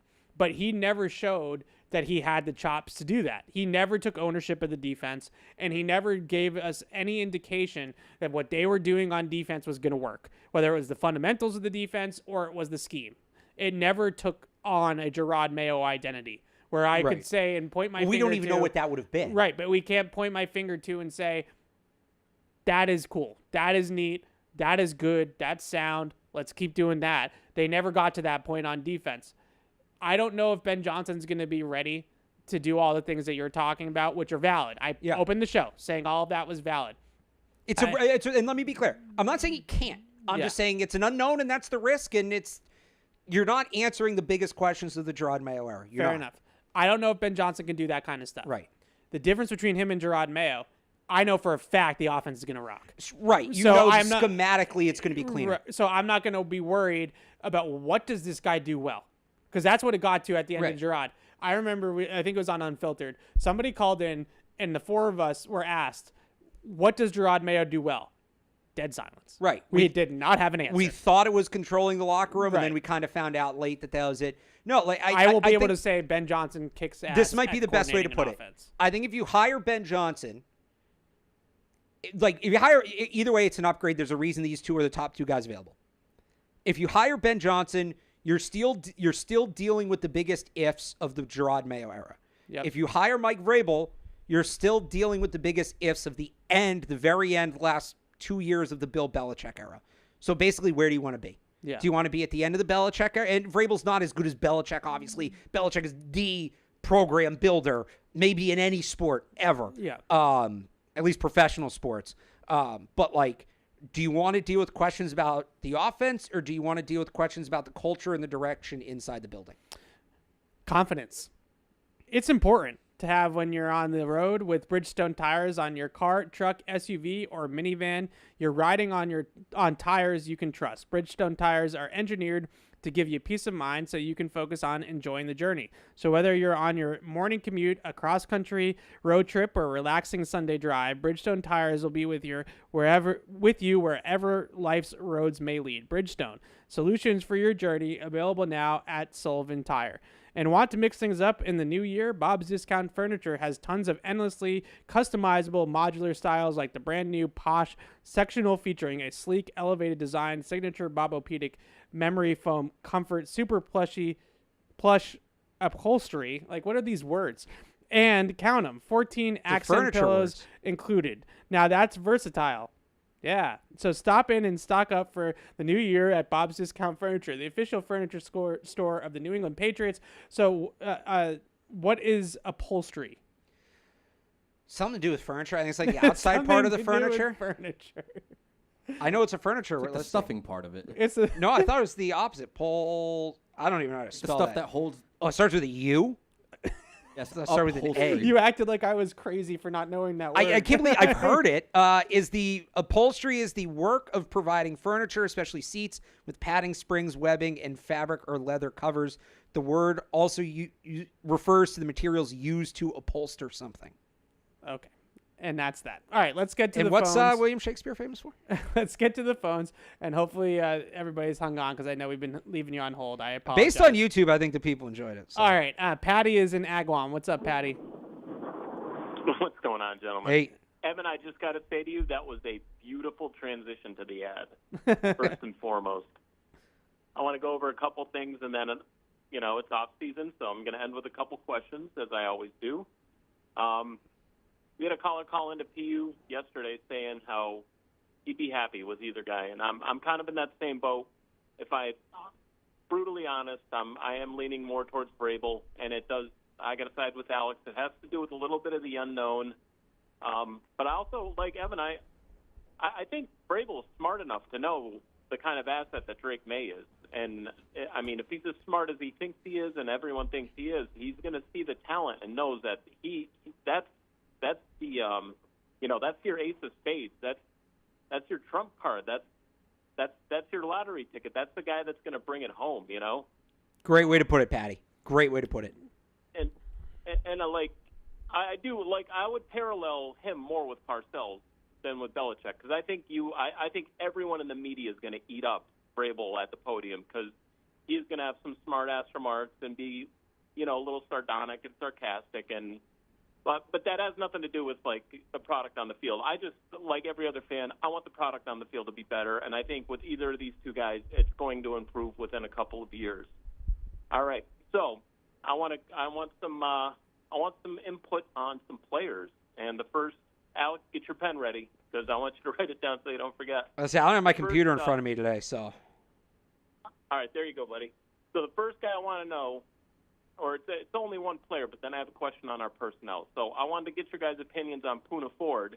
If we're going to kind of run the similar defense that we've been running for the past, however many years it's been, as a nose tackle, I think he's a good player. I think, honestly, I want to just kind of flush these turds like Jelani Tavai and Devin Godshot down the toilet and cut some of this dead weight. And do you guys think, that's question one. Question two is, some of the contracts that we signed last offseason, do you think, not just cutting guys, but do you see us possibly moving on, like trying to trade some of these guys with either guy coming in, with Johnson or Vrabel coming in, if it's one of those two guys? And I'll take it off air. And who are those guys if we do cut ties with some of these players that we signed to long-term deals last year? That's all I got. I'll take it off air, guys. Thanks, Patty. Yeah, I definitely believe that some of those circle the wagons, Belichick era, Jerod Mayo era guys aren't necessarily safe with this new head coach, because it's not going to be his guys, right? What are you talking about? Well, I would say some of the guys he mentioned, Godshaw, Jelani Tavai. Okay, yeah.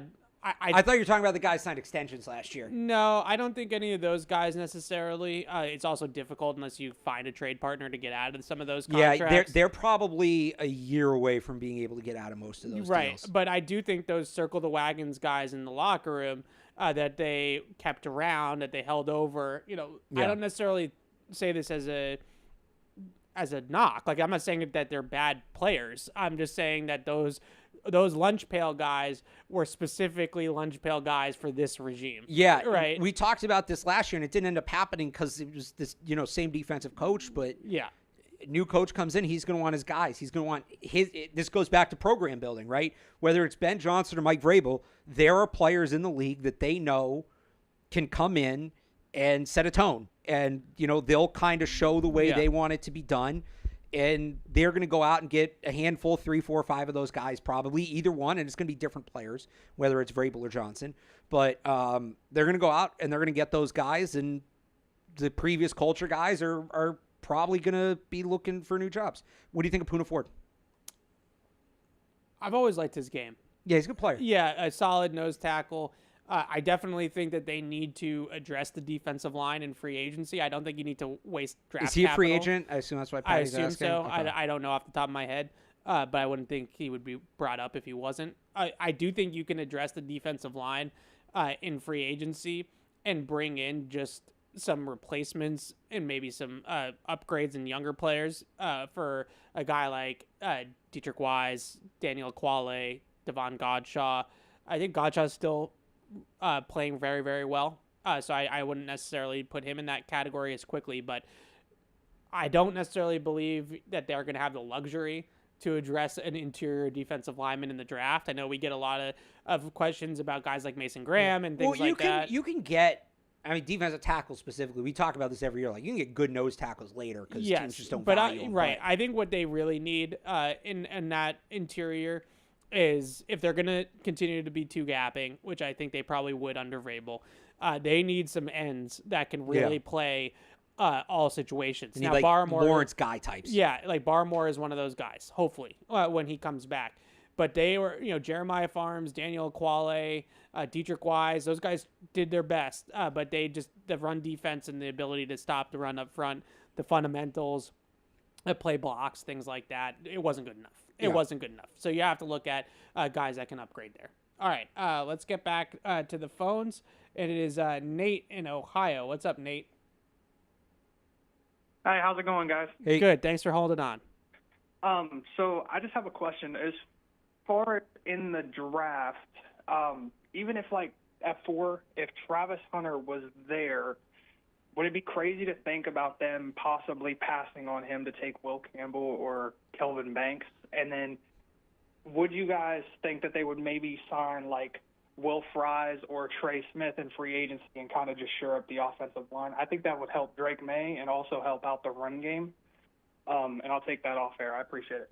Thanks, Nate. I now put Travis Hunter even more on the table because I'm going to have more faith in the next head coach to figure Travis Hunter out. Yeah, he's not getting a 4. No, I don't think so either. But if off the off chance that he does get to 4, I'm just going to assume it's going to be Mike Vrabel. Don't you have a lot more faith in Mike Vrabel figuring out I Travis do. Hunter? This is one of those things, like I said this with Caleb Williams last year, though. If Travis Hunter falls to 4, shouldn't that tell us something?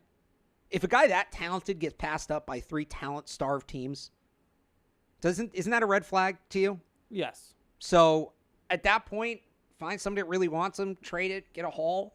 I'm not saying I wouldn't take him, but At that point, it's because teams are afraid of where is he playing, what is, Yeah. and that happens, Well, and look- it usually happens with lesser prospects, Right. but it certainly happens. he may go into every meeting and say, I'm playing wide receiver. Don't draft me if you don't want me playing wide receiver.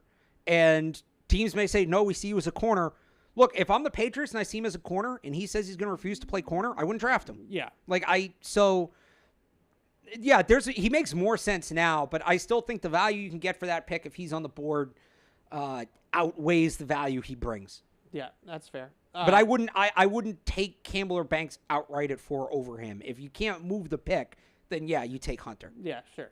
Todd is in North Carolina. What's up, Todd?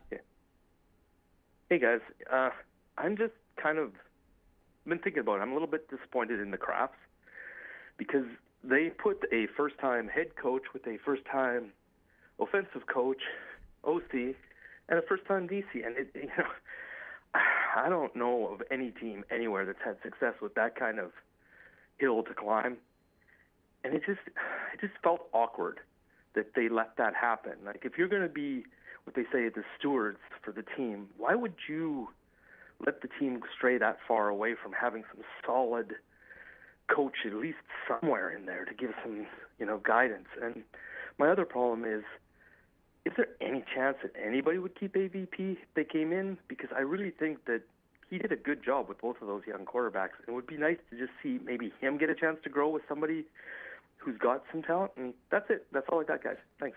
Bye. Good call, Todd. So I think that to the first point, I'm 100% with you. This was, and he said it himself. Right, Robert grabbed a minute. Yeah, and I give him credit for this. Now, why I'm not necessarily railing on him for it is because he failed fast, right? Like he realized that it was a mistake, Right. and he corrected it immediately. Would have been a much bigger mistake to double down and try a second year. Right. So it's pretty hard for us to then come on here and say what a mistake, and really rail on ownership when ownership came out and said we made a mistake. Right? Yeah, no, absolutely. And to the second point on Van Pelt, look, Yeah. I think Van Pelt did a really good job this year. I think he did an underrated job. I think the circumstances, everything that was going on around him, maybe in like 5 years we'll look back at it and say, wow, he did, what he did with Drake May should have gotten more credit in the time than he did.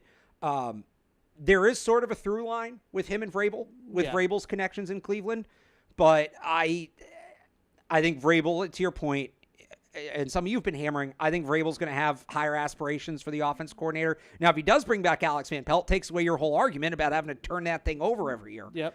And I don't think he's not come back as quarterbacks coach. He's going to get OC offers elsewhere off the job he did here. Might be back in Cleveland. Yeah. But what he did with Drake May, what he did with Joe Milton, I only needed one game really to see. I do want to end with some. That was last 10 minutes. Let's talk. Well, let me just say real quick. That was a completely different player we saw, and I mean this in the most complimentary way possible. Yep. Seriously, that was a completely different player we saw on Sunday than we saw in the summer. That was a completely different quarterback, and Joe Milton himself deserves the most credit because he took the coaching and he put in the work, and we know he worked hard behind the scenes and he took the right approach, and he deserves credit. Van Pelt deserves a ton of credit for that too, because you could argue, there were definitely people who would have called Joe Milton the least developable quarterback in that draft. Yeah. And Van Pelt worked wonders with him. So I agree with you that there's probably a necessity to aim higher, and probably, honestly, a mandate to name higher, I think, from the top. And that's just my belief, my thoughts. It makes sense. At the same time, there is a tie. He was in Cleveland for this past season with Kevin Stefanski, who my guess is kind of regrets letting go of Alex Van Pelt with the season that they had in Cleveland. And we mentioned LaFleur and we mentioned Arthur Smith. Those are two West Coast coaches, run very similar systems to what they run in Cleveland. There's definitely a tie that says this could work. And there's the former player thing. Like, you look at Ben Johnson's staff. You look at Dan Campbell's staff. Ben Johnson's like the only non-former player on that staff. So there's an inherent tie, too, between former players when you get to the coaching level. Absolutely. And I'm not 100% here for it because I do think you can aim higher, and I do think you can get a better offensive coordinator. Not a quarterback's coach, but a better offensive coordinator. Let me put it this way. I'd be surprised if Vrabel or Ben Johnson, for that matter, like, you got to at least interview Van Pelt and kind of pick his brain on what he did. He should at least, and I know it sounds kind of pathetic, interview for your own job. Like, if there's guys we're going to talk about from this staff that I'd like to see the current coach keep, it's not a long list. Yeah. But Alex Van Pelt, and I don't think that one's realistic. The other three are more realistic. I wouldn't hate if they kept Scott Peters. And there's another through line there with Vrabel. Yeah. I think as bad as the offensive line was, for the talent Peters was given, it really could have been a lot worse. I just worry with Scott Peters. He was another first-time coach at running the room. I wonder if you can get somebody in there that's more experienced. Well, now he's done not. it before. And maybe you bring in a new assistant. Yeah. But, I'd like to keep Mike Pellegrino. I just think he might go to Chapel Hill. But I just think he's a fantastic coach. I'd like to hold on to him. And the other one's Jeremy Springer. Yeah. And I know he's a coordinator, and that's a little trickier with a new head coach, but I thought Springer did great. If you're trying to reset the culture and reset the program, the answer Springer gave about the fans booing last Friday was fantastic. It was the best answer anybody in the organization gave on that question.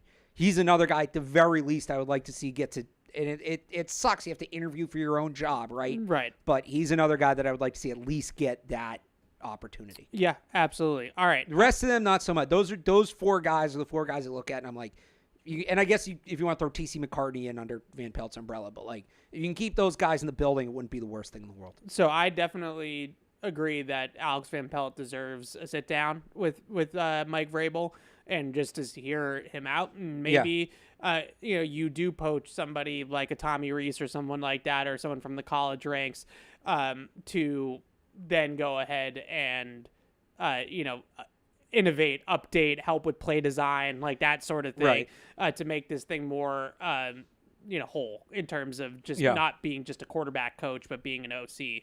And I also, you mentioned Wes Welker. Is there a chance, and I don't think he will because he won a playoff game, 2 playoff games.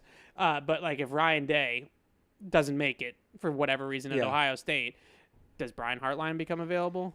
Can you pry Brian Hartline away, whether Ryan Day makes it or not? Passing game coordinator. I talked about having that pipeline. If you sell Brian Hartline on, hey, come here, coach receivers. And so Brian Hartline is Ohio State's wide receivers coach, which obviously is a factory of wide receivers. It's mind-blowing this guy has not gotten a better job. Well, he's had better job opportunities, but he's got to be getting paid a ton by that Ohio too. State. But like, the pitch to Brian Hartline for me would be, come here, coach our wide receivers. And, we're going to bring in Josh McCown. We're going to bring in Tommy Reese. We're going to bring in whoever is the offense coordinator. We are going to prepare you. You are going to be the next guy in that pipeline. And that gets back to the program building and the pipeline of it all. That would be a fantastic opportunity. Again, you have the former player thing, Keenan McCardell, Sean Jefferson, who they've talked to in the past.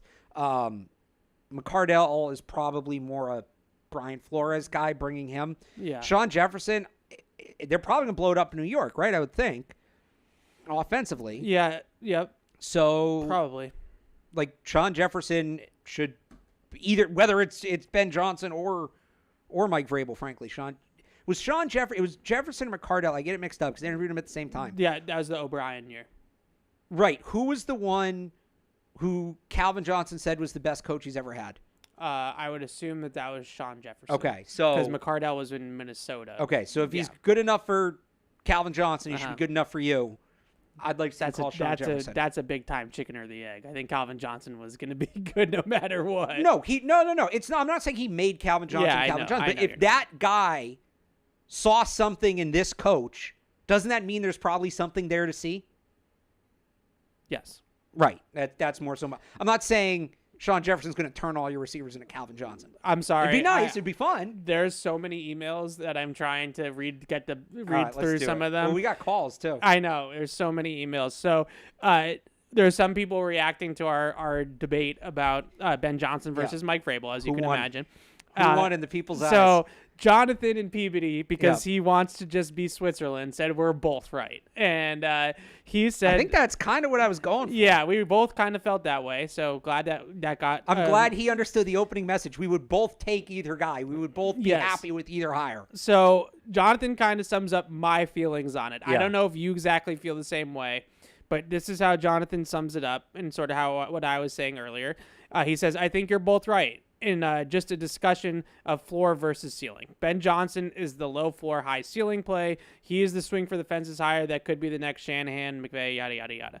Vrabel is the safe play given that he has experience, but there's the risk the floor becomes the ceiling. Similar, and I think this is a good comparison, to Mike Tomlin with the Pittsburgh Steelers, where I would be so happy if Mike Vrabel was Mike Tomlin. Where you're never a below 500 team, but you're also never a serious contender. But they've won with Tomlin.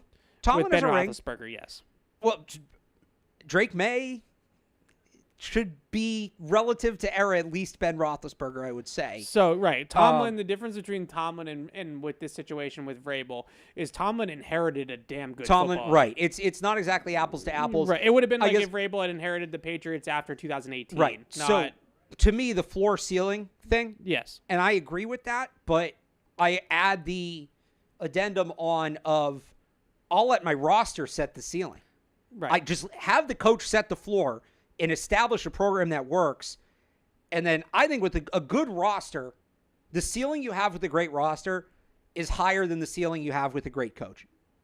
So, I agree with that. And Bill would not agree with that. And that's why we're sitting here today. Yeah. But I think a bad coach can drag down a good roster more than a bad roster can drag down a good coach, if that makes sense. This is why I didn't get to give this take, so I'll just kind of wedge it in here now. Yeah. The head coach hiring is not the most important thing to me. It's very important. Yeah. It's very important. It's not the most important thing to me. Who has final say? Who's the de facto GM? Well, is it Elliot Wolf? Is it Mike Vrabel? Is it somebody else? We touched on that a little bit. We touched on it a little bit, but just you're not going to fix this without him. You can give Vrabel or Ben Johnson a roster that looks like this. It's not going to go well for either one of them, 100%. even with your scheme whiteboard stuff. Hey. Am I wrong? You want to give Ben Johnson this off? It's a long way from Penei Sewell. But the thing that I like about Ben Johnson and why I'm so high on him as a coach is that he'll come in here and yes, he built the Lions offense around that offensive line, and rightfully so. That's why they drafted Jahmyr Gibbs. That's why they drafted Penei Sewell, and they built it around the line. So let me... If he doesn't have the line and he has great receivers or a great quarterback, I think he'll pivot. And but these guys famously don't pivot. No, I disagree Also, with if that. they hire Ben Johnson, you don't get to complain if they draft a running back in the first round or a year or two. I'm going to hold you to that. In a couple years. We have to build the offensive line first. The reason why Jahmyr Gibbs works in Detroit is a combination. No, I'm not saying right? if they draft Ashton Genty this year, that's questionable even with Johnson. But my point I'm not being, drafting Ashton Gentry after that playoff game at all. He was better in that game than you. I told you all year that line sucked. No, he had like fumbled 80 yards 7 after times. contact. He fumbled like 7 times. Here's my point on the head of personnel. Yeah. Here's my point. Yeah. Drake May, definitely franchise quarterback, all of that. We're not watching Drake May once a week for the next 4 months. Drake May is going to be in North Carolina working with the quarterback's coach. Out of sight, out of mind. Whoever, and even if it's the coach, right? Ben Johnson is not making the picks at the draft. Mike Vrabel will see. Whoever gets that final say, that person becomes the face of the franchise for the next 4 months. This whole thing, Drake May, the new head coach, all of it, it's going to sink or swim based on who's making the personnel decisions. I agree. If it's Ben Johnson, you have to hire a legitimate GM. And I wanted Ray Agnew last year. He was on my short list of guys we were talking about. Say I love Ray Agnew. I'd like Ray Agnew even if it's Mike Vrabel. I would hire Ray Agnew as the personnel guy. I think you actually need to hire 2 people at that point. Because you need a Chris Spielman too? I think you need somebody above Ray Agnew and above Ben Johnson. Wasn't that what Chris Spielman is in Detroit? Yeah, yes, I think so. I'm not exactly sure how he's like sort of senior football. He's the football overlord. Yes, he's the president of football ops. We talked about this last offseason. It never happened. And I want to resurface this take because I think that this take is valid, especially if it's Ben Johnson. If it's Vrabel, I'm not as worried about it. I think he can be because we wanted Vrabel to be this guy. Chris Spielman is a special assistant to the owner and the CEO of the Detroit Lions. There you go. So they need a football guy to be in a president of football operations chair. They need, and maybe it's not a great day to bring this example up, they need a Cam Neely. Yes. And that's the only example that's really relevant to Boston, because what they don't need is a Sam Kennedy. They need a football guy to be helping with the football, right? They don't need Sam Kennedy. No offense, Boston Red Sox. They need Cam Neely, and they need a guy that is going to do it. Let's use Chris Spielman. That's probably a better example. Yeah, probably. But to the Bruins' credit, and I know it's a different league. It worked for a long time. It's a different league and all that kind of stuff. It worked for a long time. They're always in the playoffs. Like, they're always a relevant team. And that's what we want the Patriots to be to an extent. We obviously want the ceiling to be higher for the Patriots, but whatever. All right, let's get back to the emails. Jeffrey is in Canada, and he's pushing back on me now because these are your people. Your people. Evan, I have to push back. If I give you Gary Kubiak, in the last 10 Super Bowls, only 2 have been tight pants guys that have won the Super Bowl. The tight pants guys that have lost 5 Super Bowls. So my response to this... in large part due to Kyle Shanahan. So in my response to this is, okay, well, in the last 10 years, 2 of them were Bill Belichick. Yep. 3 of them were Andy Reid. Yep. So there goes half of the pool, right? And then the other guys that have won it, Doug Peterson, I don't know, what is he? He's in the middle, probably. Well, let me ask you this, because you can't throw him out entirely. And I'm not saying he's close. Bill Belichick, Andy Reid, Doug Peterson. Yeah. Who is closer to that mold, Ben Johnson or Mike Vrabel? Well, Doug Peterson and Andy Reid both call offenses. Who is closer to the mold as they exist right now? I guess probably Mike Vrabel. There you go. But my rebuttal to this is that if you told me that the Patriots were in overtime of the Super Bowl with Ben Johnson, I'm taking it. So, okay, I will actually give you a fair rebuttal to this. Yeah. You hope, and this goes to the personnel thing. Yeah. How often do I get on Kyle Shanahan because he just keeps picking bad quarterbacks and putting them in positions? Well, that's what he says. He says, I think it's got way more to do with who your quarterback is and then slim versus relaxed fit, which is funny. I'll give him that. That was funny. So, did you purposely wear like tight khaki pants today, by the way? I always wear these pants. Of course you do. Yeah. Drake May is obviously a far cry from Jimmy Garoppolo and Brock Purdy. Yep. So you hope that and I've always said if Shanahan had a real quarterback, he'd probably have 3 or 4 rings. That's big of you. But whose fault is it that he doesn't have the quarterback? No, we're not doing that. We don't have time for it. No, it's his fault. It's his fault. We don't have time for this. He said no to Tom Brady. Okay. He said it's no his to Tom fault. Brady. We don't have time for this. It's his fault. We don't have. But with that being said, you don't have to worry about Sean it. McVay is one of the tight pants guys. Super Bowl. I think Sean McVay is the exception to the rule. Super Bowl. Kyle Shanahan has been to 2 of them.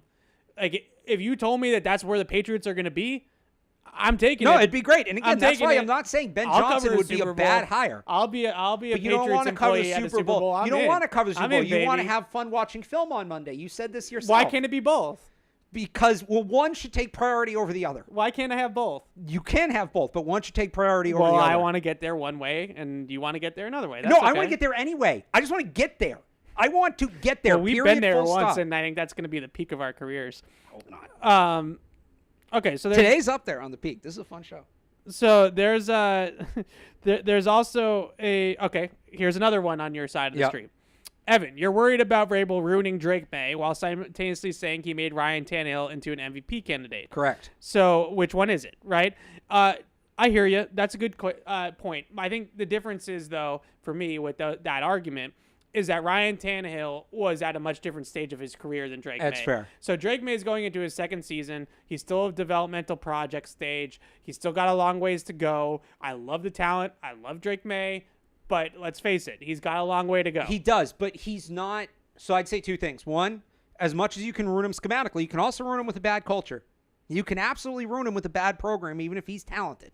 We've seen that. Yeah. 2, Drake May's in his developmental stage. He's not going to be there forever.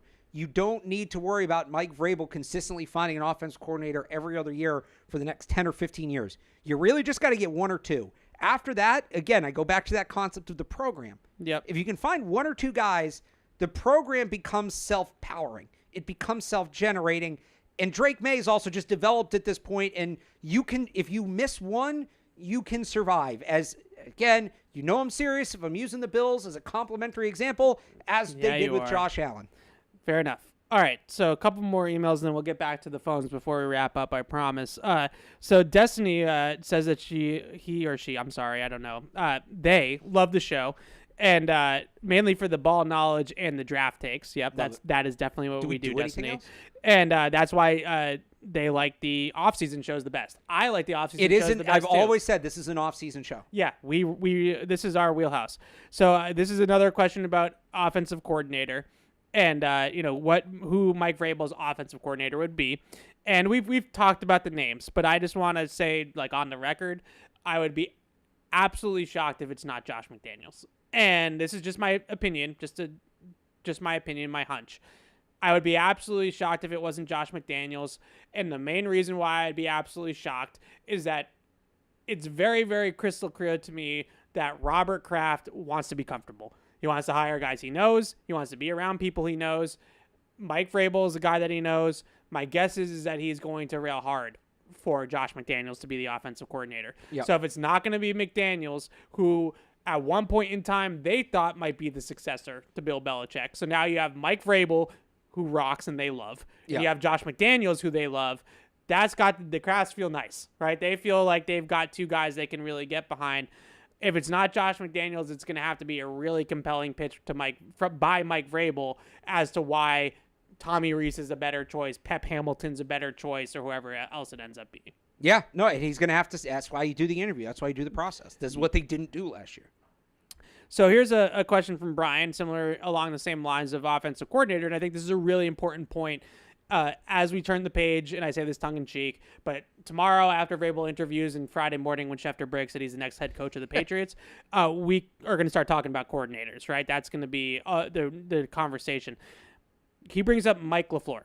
So that's Matt's brother, who is right now is the offensive coordinator for the Los Angeles Rams. Don't hate that. So the problem is outside of his pants. There's a problem. The problem is that in the NFL, in order to make a lateral move when you're under contract, you need to get permission from the team that you're currently employed by to make that move. So it's not looked at as a promotion in the eyes of the league, even if you aren't calling plays. So what if they were to offer him like pass game coordinator? As far as I know, well, he's already the offensive coordinator, so that would be a demotion. Oh, you're right. Even if they offered him an associate head coach title, it's still a lateral move in the eyes of the NFL. You're either an assistant coach / coordinator or you're a head coach. It's probably good. It's a good way to stop people from gaming the system. So the doesn't help the Patriots here, but it's a good rule. The issue that I have with the rule, and I brought this up yesterday on PU, the issue that I have with the rule is that there is a major difference in your developmental track as a coach between being a play caller and not being a play caller. So Mike LaFleur does not call plays. Sean McVay calls the plays with the Rams.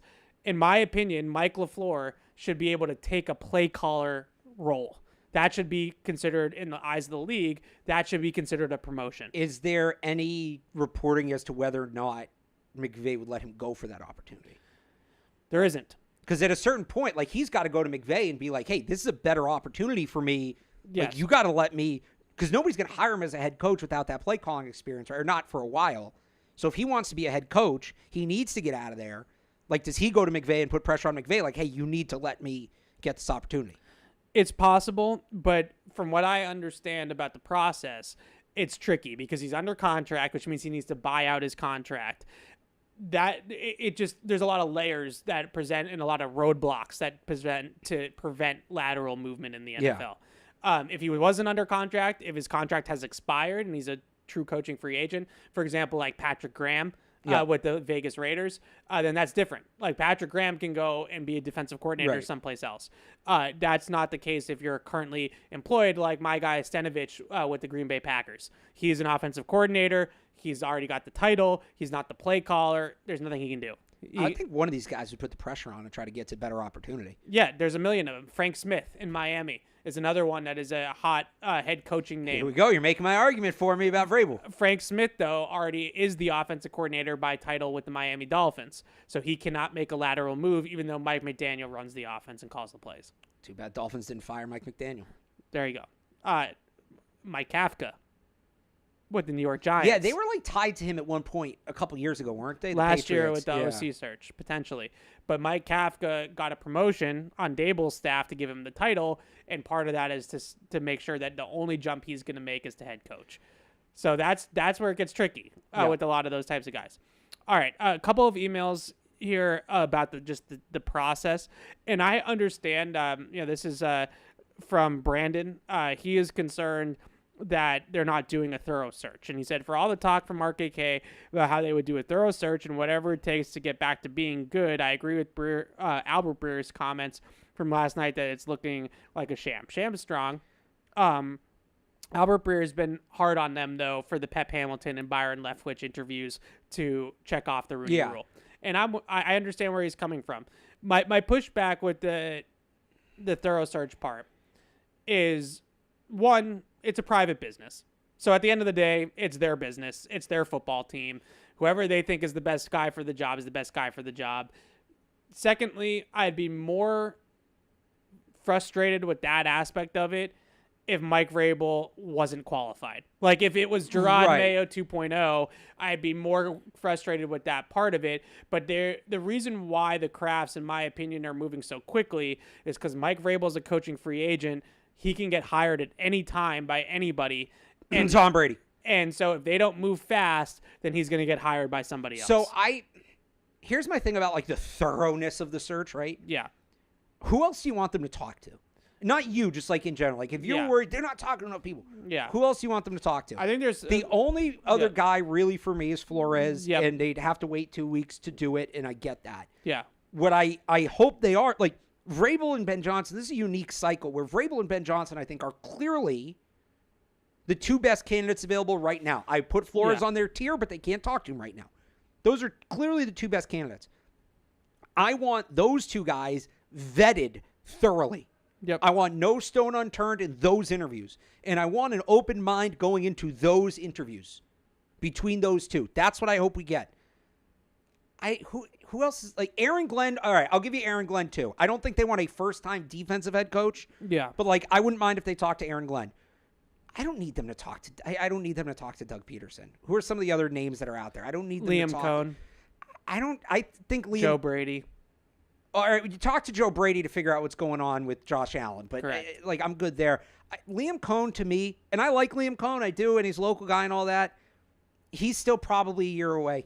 I think if you hire him, it's too early. Maybe he's not quite as raw as Jerod Mayo, but I've kind of dumped on Ben Johnson. He's also bounced from L.A. to Kentucky, back to L.A., down to Tampa. Like, you skipped like 4 or 5 trips between L.A. and Kentucky. Yeah, he's got to kind of solidify some consistency, I would think. As much as I push back on Ben Johnson, the whole concept of the first-year head coach, as far as the rookie head coach goes, Ben Johnson's relatively well prepared. I'm not picking on Ben Johnson specifically. It's the concept of a rookie head coach. Liam Cohn, to me, is like, even for a rookie head coach, would be raw. Yeah. I'd be early. But, like, I don't need them. I know some people talk about, like, Dan Lanning. Yeah. Dan Lanning's going to tell you what worked at Oregon. Yeah. Dan Lanning's going to tell you what worked at the college level. It'd be fascinating. I don't know how much that applies to the New England Patriots. So the only reason, in my opinion, that you interview some of these other guys, I said at the top of the show, I don't need them to interview 15 guys. Like, the Jets are putting in a request for half the league. They talked to Adam Gase yet? They talked to Rex Ryan. That's what I'm saying. Yeah. Adam Gase is next, right? They've talked to the entire NFL world is interviewing with the Jets. I don't need the Patriots to do that.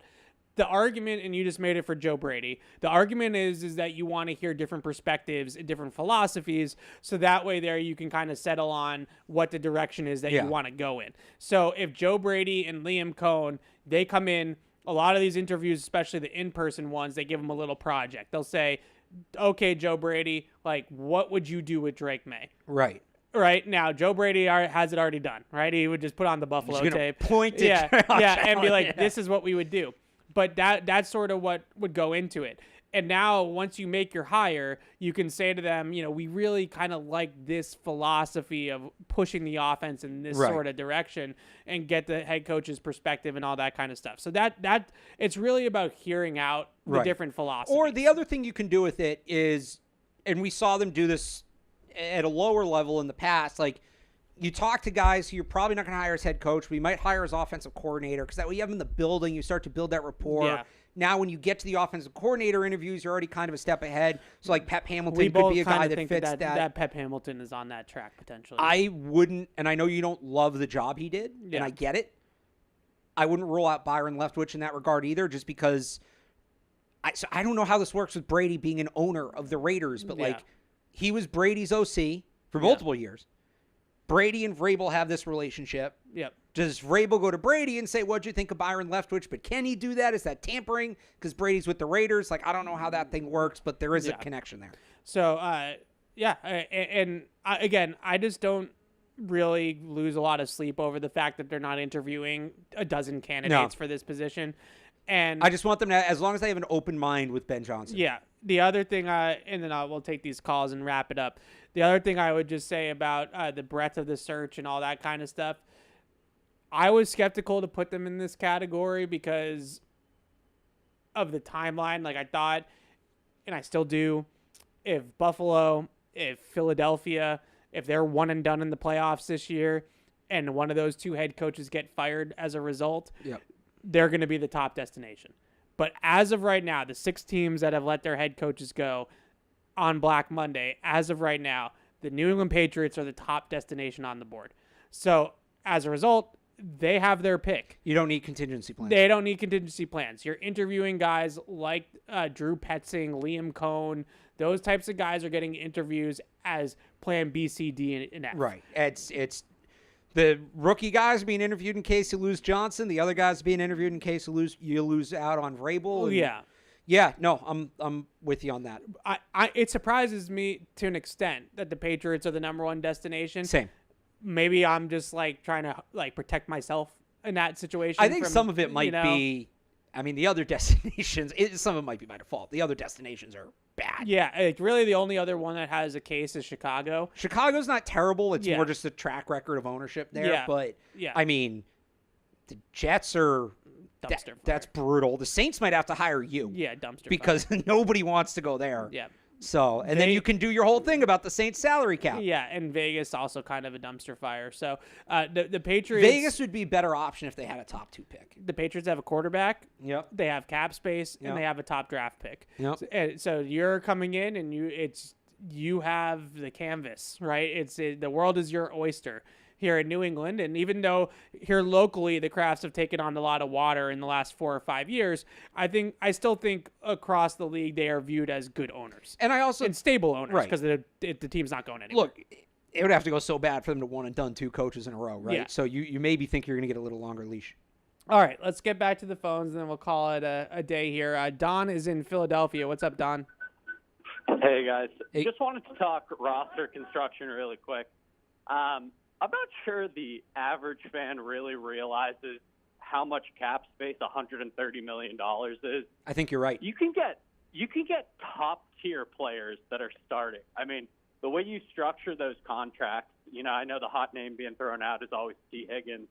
And I know Alex loves the idea of trading for a DK Metcalf. Still do. My thought is why, spend all this money if you can. Get a Byron Murphy, get a DJ Reed, get a T. Higgins, and then you could draft best player available. I think Kelvin Banks is good, but if you can get Abdul Carter, I think his ceiling is much higher. What is your thought?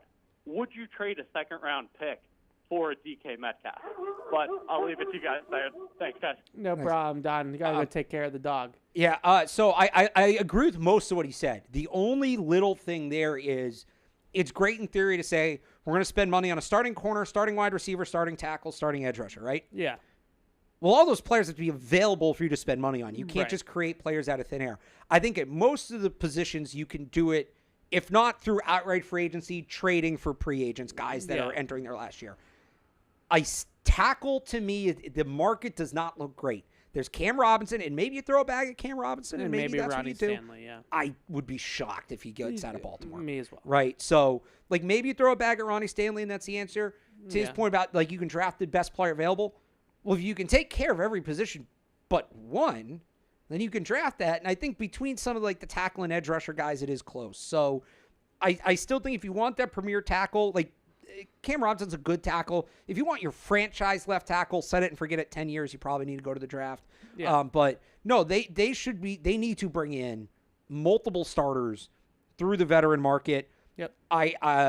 Corner, we've talked, you don't need a stud corner. It'd be great, but you can get away with DJ Reed's a little small for me, but a Carlton Davis. It's a guy I've talked about. A couple decent pass rushers out there that will be available. I'm second for DK Metcalf. I would do that. I'm done. 38 for DK Metcalf. You're not going to draft a receiver better than DK Metcalf at 38. And you probably need to be using your top pick on the trenches, one side of the ball or the other. So it's probably the highest you're taking a receiver. I'd easily trade that pick for DK Metcalf. You give him like $30 million a year. DJ Reed's going to cost you what, like 15? Yeah. Or Carlton Davis, whoever's going to cost you 15. Pass rusher's probably another 15. The money's not the problem. You're only you're less than halfway through your salary cap at that. The money's not the problem. The problem is that it's about the talent on the board. And yes, you theoretically could sign a Cam Robinson, could sign a Carlton Davis, but the question is are they good enough? Right? Like, are they truly good enough players? If you put all the moves together correctly, I think you're not building a Super Bowl roster this offseason. I don't think you're going to get the players good enough to make you like a Super Bowl team this offseason. Right. Can they put you in the right direction? Can you be one of these teams but that's in the mix for the playoffs right. the last week? Yeah, I think the talent's there for that. So what you worry about, though, is like in 21, they got one really true impact player in Matthew Judon. Yeah. Hunter Henry is a really solid tight end. I'll give him that one. Kendrick Bourne would have been good if they didn't screw with him. Sure, but like Kendrick Bourne, Nelson Aguilar, Jonnu Smith. Do not put Kendrick Bourne in the same group as Aguilar and Smith. Those are different. Okay. Also, as we now know, like those guys are good players, but they're not great players. Well, as we now know, Jonnu Smith's not a bad player. They just didn't use him right. But my point being is that you're not getting the great players in free agency. No, you're not. That has to come through the draft. You're supporting it through free agent veteran market. You got to be able to draft well. Robert Kraft talked about this. He was exactly right. You can't have sustained success in the NFL. And look what happened. They did that. In the next few years, they didn't really add anybody in free agency. They had bad drafts. So one offseason is not going to fix it. You can absolutely get yourself going in the right direction, though. And I think for that first step, the talent is available between the draft and the veteran market. They can make the moves they need to make to get on that first step.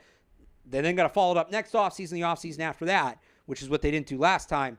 But I do think the talent's there to do more or less what they need to do to have like what is reasonably a successful offseason this offseason. So they need to, in my opinion, we always say this. There's no such thing as best player available. Yeah. But there's best player available at premium position. Best player available for the football team. So I don't necessarily care about targeting a tackle, targeting a receiver.